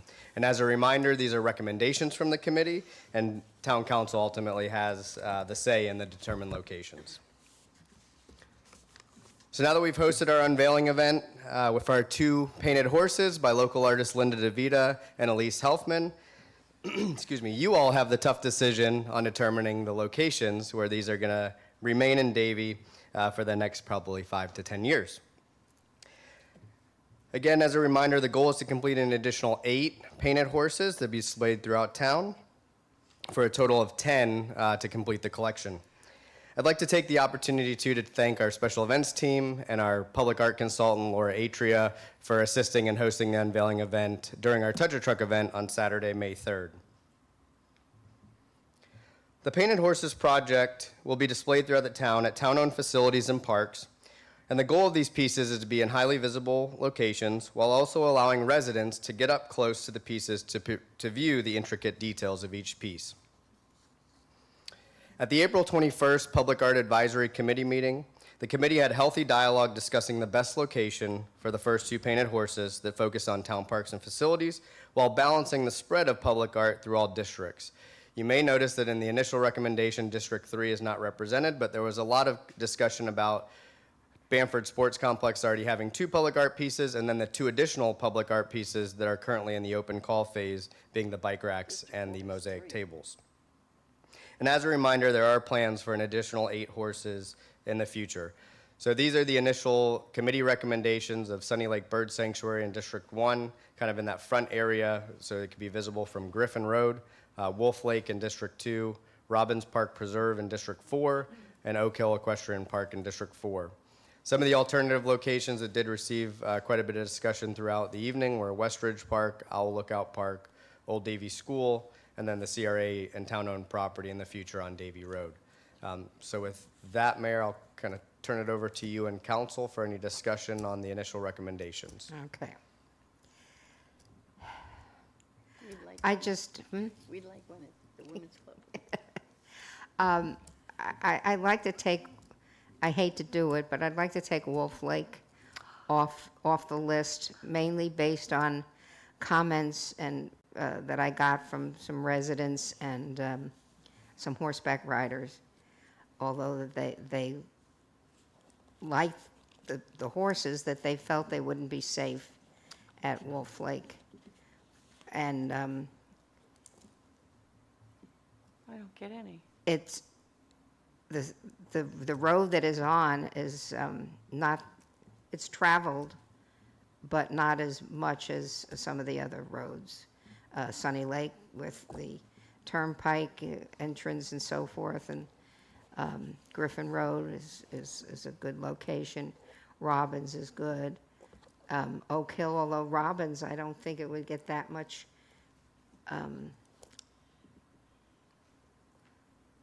because, you know, in the park, but you want it where people can see it when they're coming. So many people use that park. Yeah. That's why it'd be so pretty there.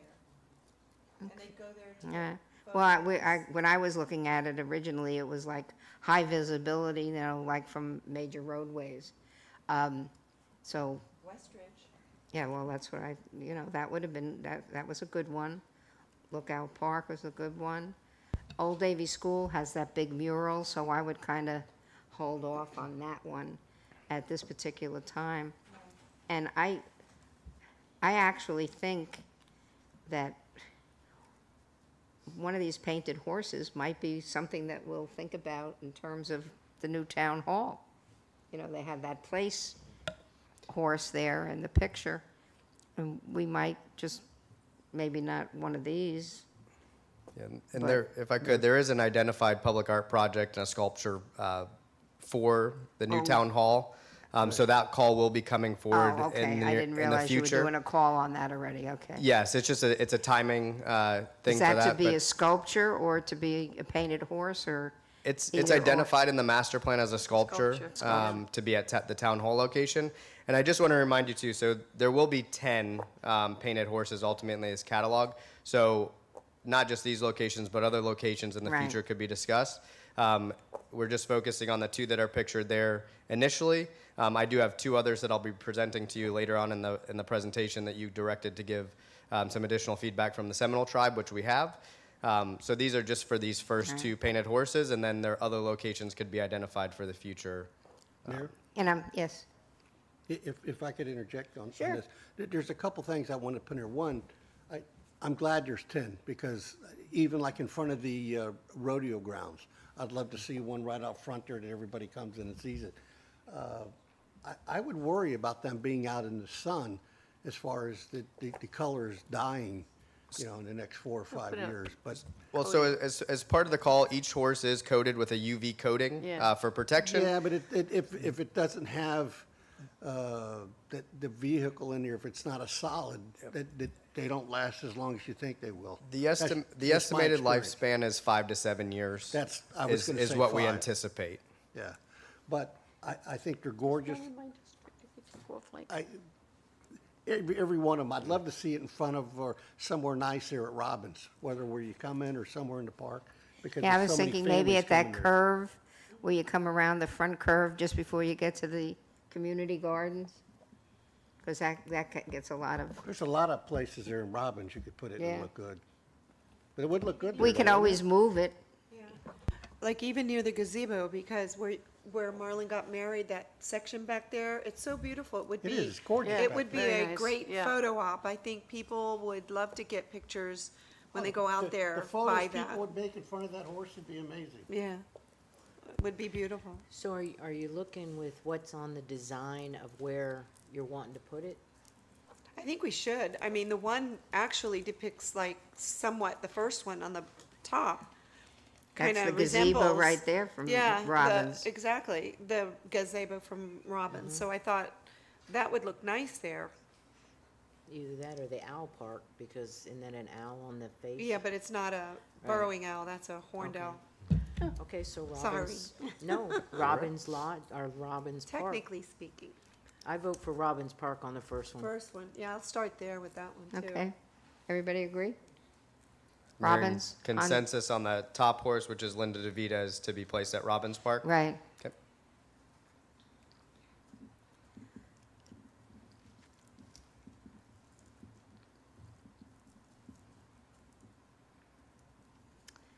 And let's see.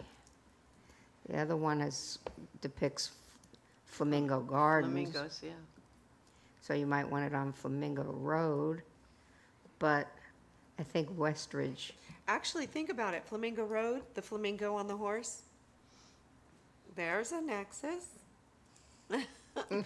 You got the flamingo on the horse and you got Flamingo Road. So maybe if we did it at Owl's Lookout Park, kind of in that area, maybe that would work. Yeah, that's what I was thinking, Lookout Park. I mean, we will have the other horses. Correct. Yeah. And Yep. so we could go back and look at the bird sanctuary and some of And the others. some in District 2. Exactly, some other options for District 2 as well. I think so. And I suggested, the ladies' club said they would love to have one by them. I don't think there's enough right-of-way there. It would have to be on the side.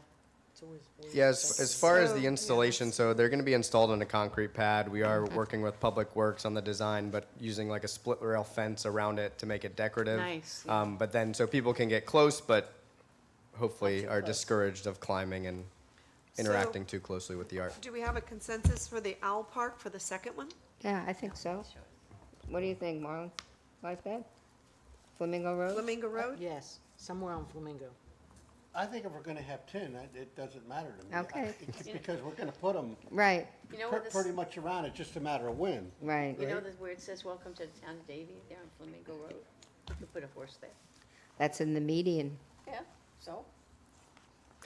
I just think we had discussion at our Public Art Committee that by placing them in the median, it doesn't allow people to actually get up close and Oh, view them okay. in a close Pictures proximity with and it. take Right, pictures and things like that. So. Yeah, That's true. fine. So am I hearing general consensus that for the second horse by Elise Helfman, that Owl Lookout Park? Right. Yes? Yes. Yes. Okay.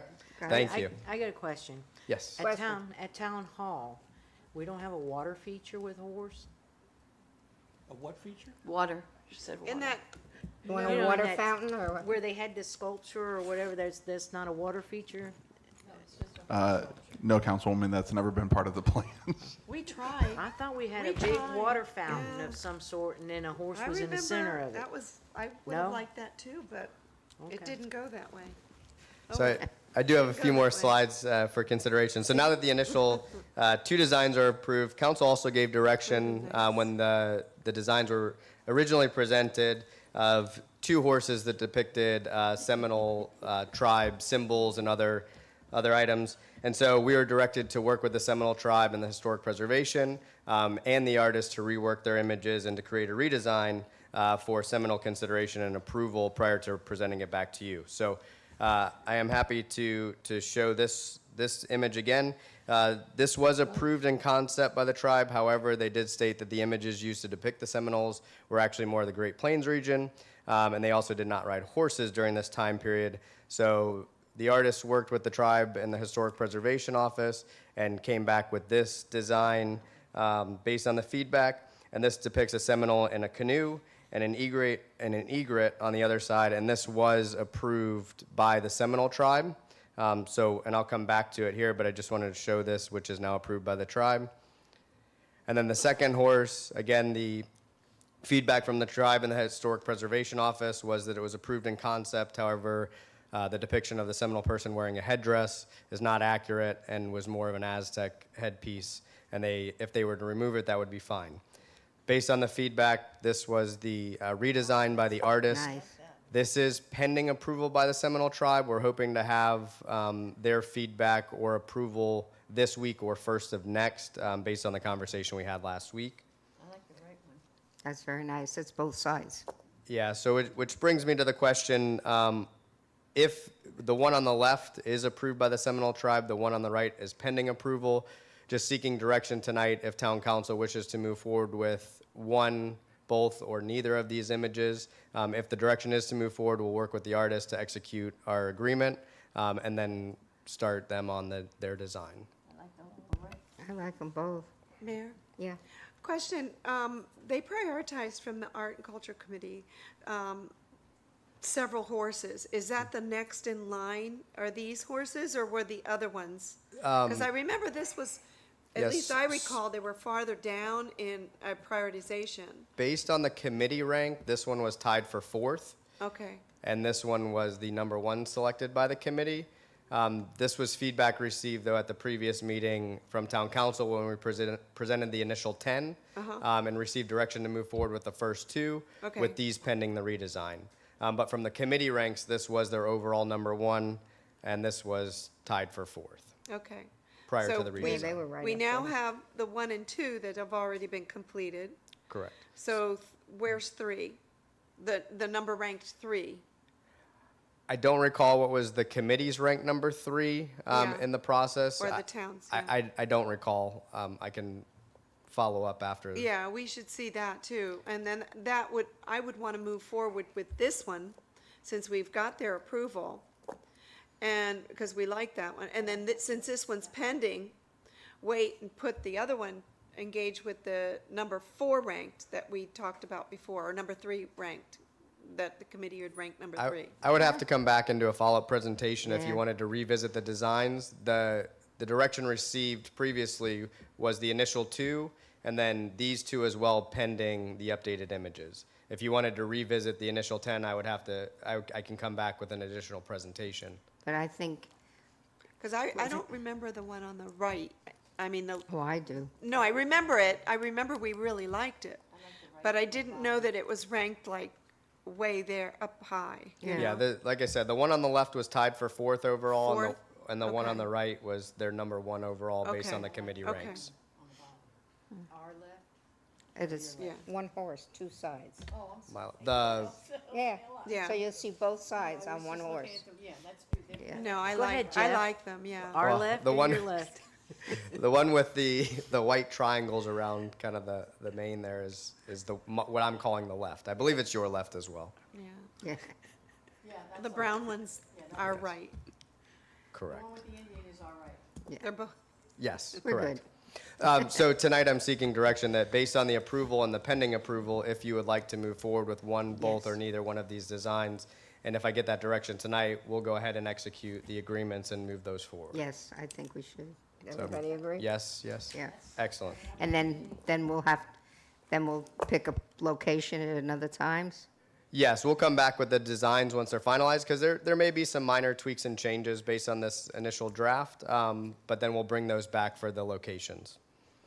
And then just bear with me a couple more slides. So next steps in the process, just as a reminder, so these were the initial 5 molds that were approved. There's 1 remaining American Quarter Horse, 2 of the running Mustangs, 2 of the grazing thoroughbreds, 1 of the standing thoroughbred, and 2 of the Arabians based on the first 2 selections. And then as a reminder, this was the previous open call that the committee presented to you to get the initial 10 that they shortlisted.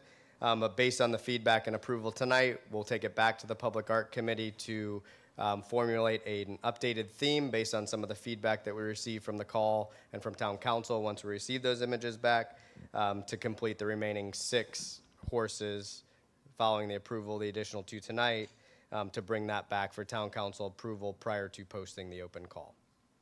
Okay? Thank you very much. And if there are Very no exciting. questions, that's all I have. Very So, nice. Thank you very exciting. much. Very good, thank you. Any old business?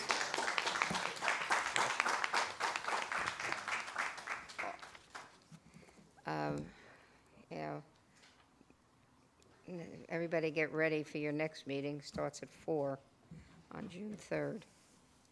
On our comments, I got a bunch of stuff here. I just wanted you to know that I signed on to the Conference of Mayors letter urging no cuts to the CDBG funding. So there were like 4 of us from Broward County that have signed on so far. Just to remind everybody about Memorial Day, the ceremony with the Boy Scouts of America. I believe the parade starts about 10:30, and the program in the arena starts at 11. So we'll all see you on Monday.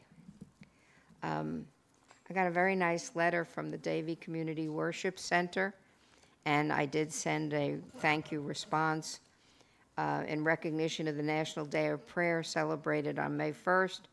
Our church, Davie Community Worship Center, pastored by Bishop Vedlin Beeson, is honored to share with you the litany of the prayers offered for our state, local community, and by extension, our country. As a church, we continue to lift you up before our Lord, and may be continually guided by his unchanging hands. And it was sent to us by the church administrator. It was very nice, and we appreciated that. And I sent a letter of thanks to the church. I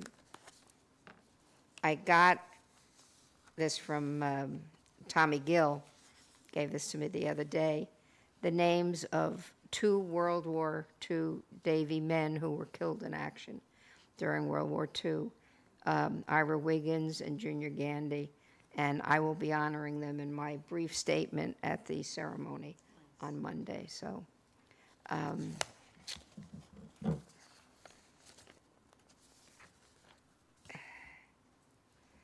there's a request to bring back the resolution against offshore drilling. We did this a few years ago, and it is again an issue. So is there any opposition to anybody from me drafting that letter or bringing back a reso at the next meeting against offshore drilling?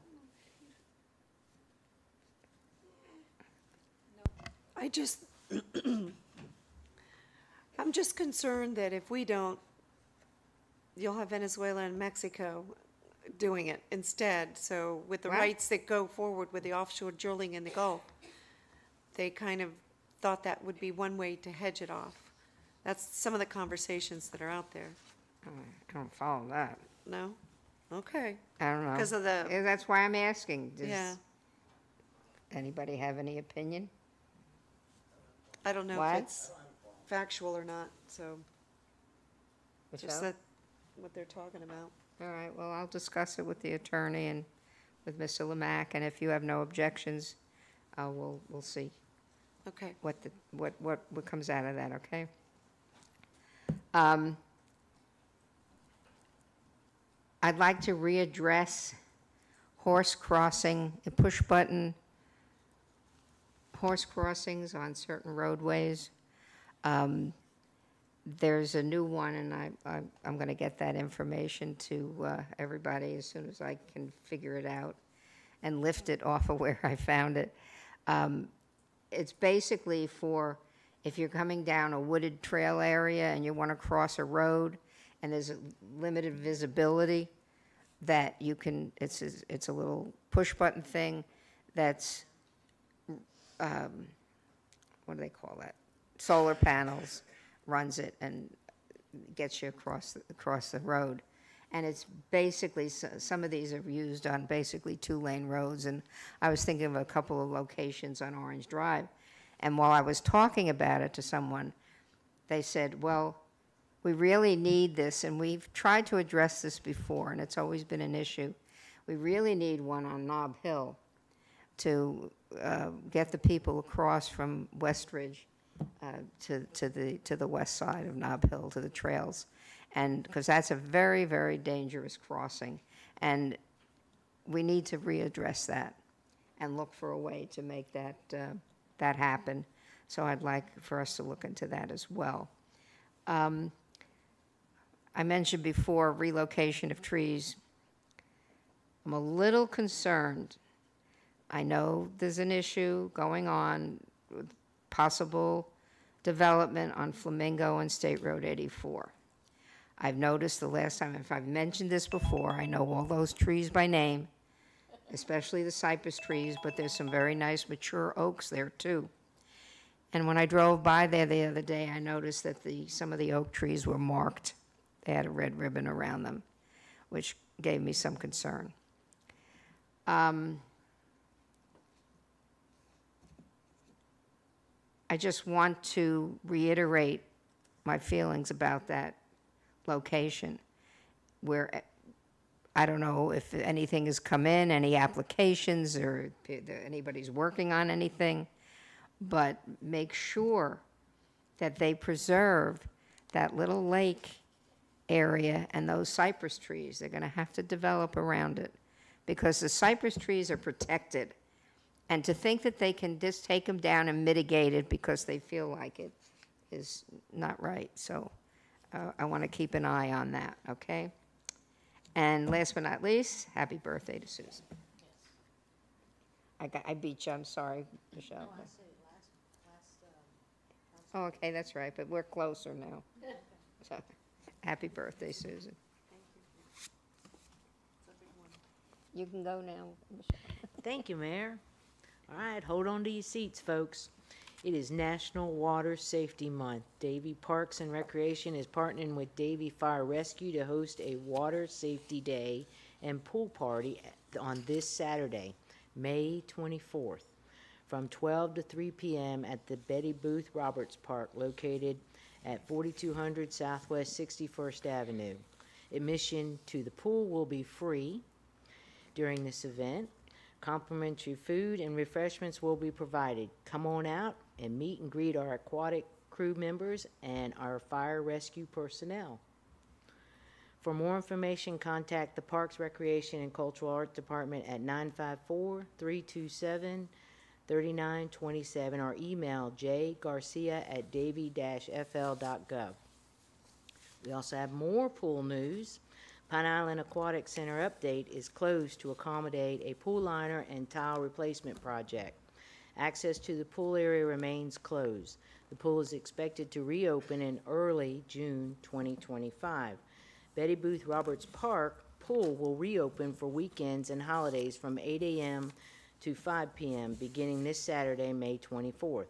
For more information on either pool site, contact the Parks, Recreation, and Cultural Art Department at 954-327-3927. Thank you, Mayor. That's all I got. Wonderful, thank you. Susan?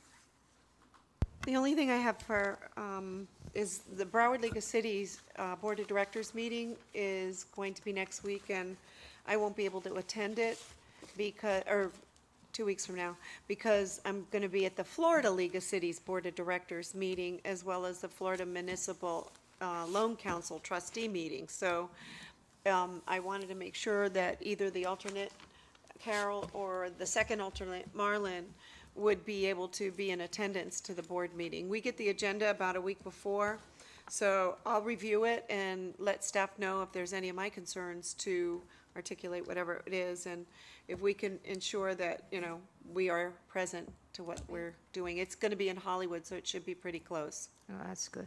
Thank you. Thank you. Vice Mayor? Thank you, Mayor. I don't have too much. Usually, everything's said before me, which is great. I do have one thing I'd like to thank CERT, the fire department, and CERT for the yesterday's hurricane event. It was really good. Unfortunately, I don't know why it wasn't better attended, but it was excellent. Those of us that were there really enjoyed it and thought it was great. So thank you very much for that. And that's about it. So, and happy birthday, Susan. Thank you. Councilmember Lewis? Thank you, Mayor. I have a few items here.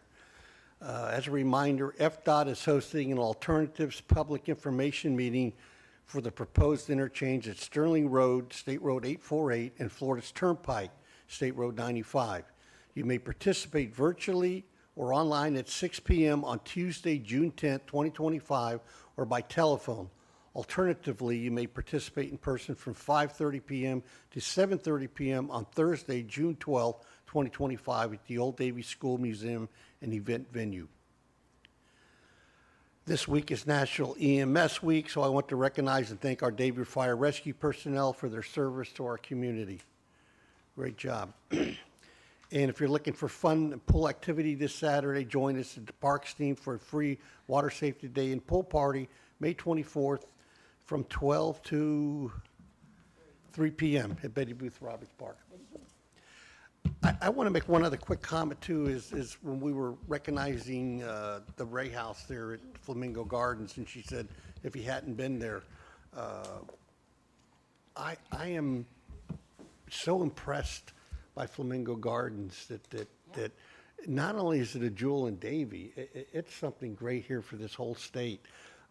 My wife goes there every week now for the last number of months, taking bonsai classes, and she signed us up for some other stuff where we're a member there, so we know what's going on. And I'm just so amazed every time I go out there. So what I'm trying to say is I'm encouraging you, if you haven't been out there in a while, to go out there or get on their website and look at some of their events that they do out there, because it's a wonderful group. They do such a wonderful job, and it's just so beautiful out there. So I want to encourage everyone to take advantage of that with it right here in our neighborhood. And that's all, Mayor. Thank you.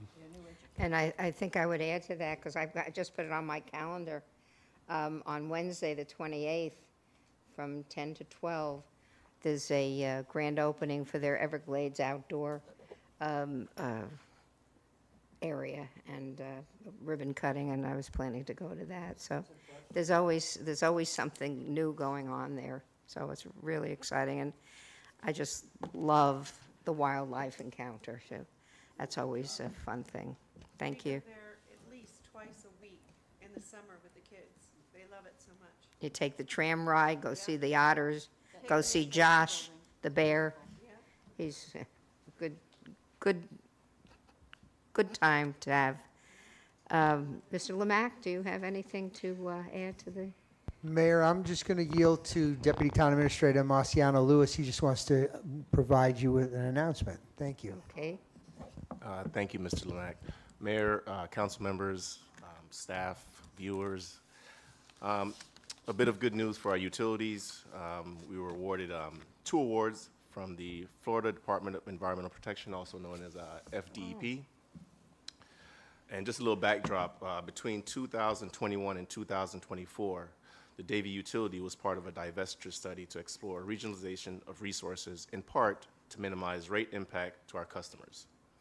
Although the process was conducted in a transparent manner, employee turnover was anticipated due to the length, complexity, and nature of said study. In 2024, the utility experienced unprecedented employee loss in all areas of its operations. The criticality of continuous 24-hour, 7-day operation, coupled with ensuring compliance was at the forefront of all remaining employees. The utility saw elevated situational awareness, leading to a sense of ownership and pride in our remaining employee base. All employees rose to the challenge, embodying all 6 qualities identified by FDEP: accountability, innovation, communication, service, integrity, and leadership. The level of commitment to doing the right thing and staying the course kept the utility in operation, in compliance, and service uninterrupted, and ultimately being recognized by FDEP for these 2 awards, which is what you see on our screen. So kudos to Renuka back here. Renuka, take a bow. Wonderful, congratulations. So thank you. Thank you, Renuka. Thank you very much. Thank you. Mr. Weinthal? I have nothing, Mayor. Are there any objections? We're adjourned.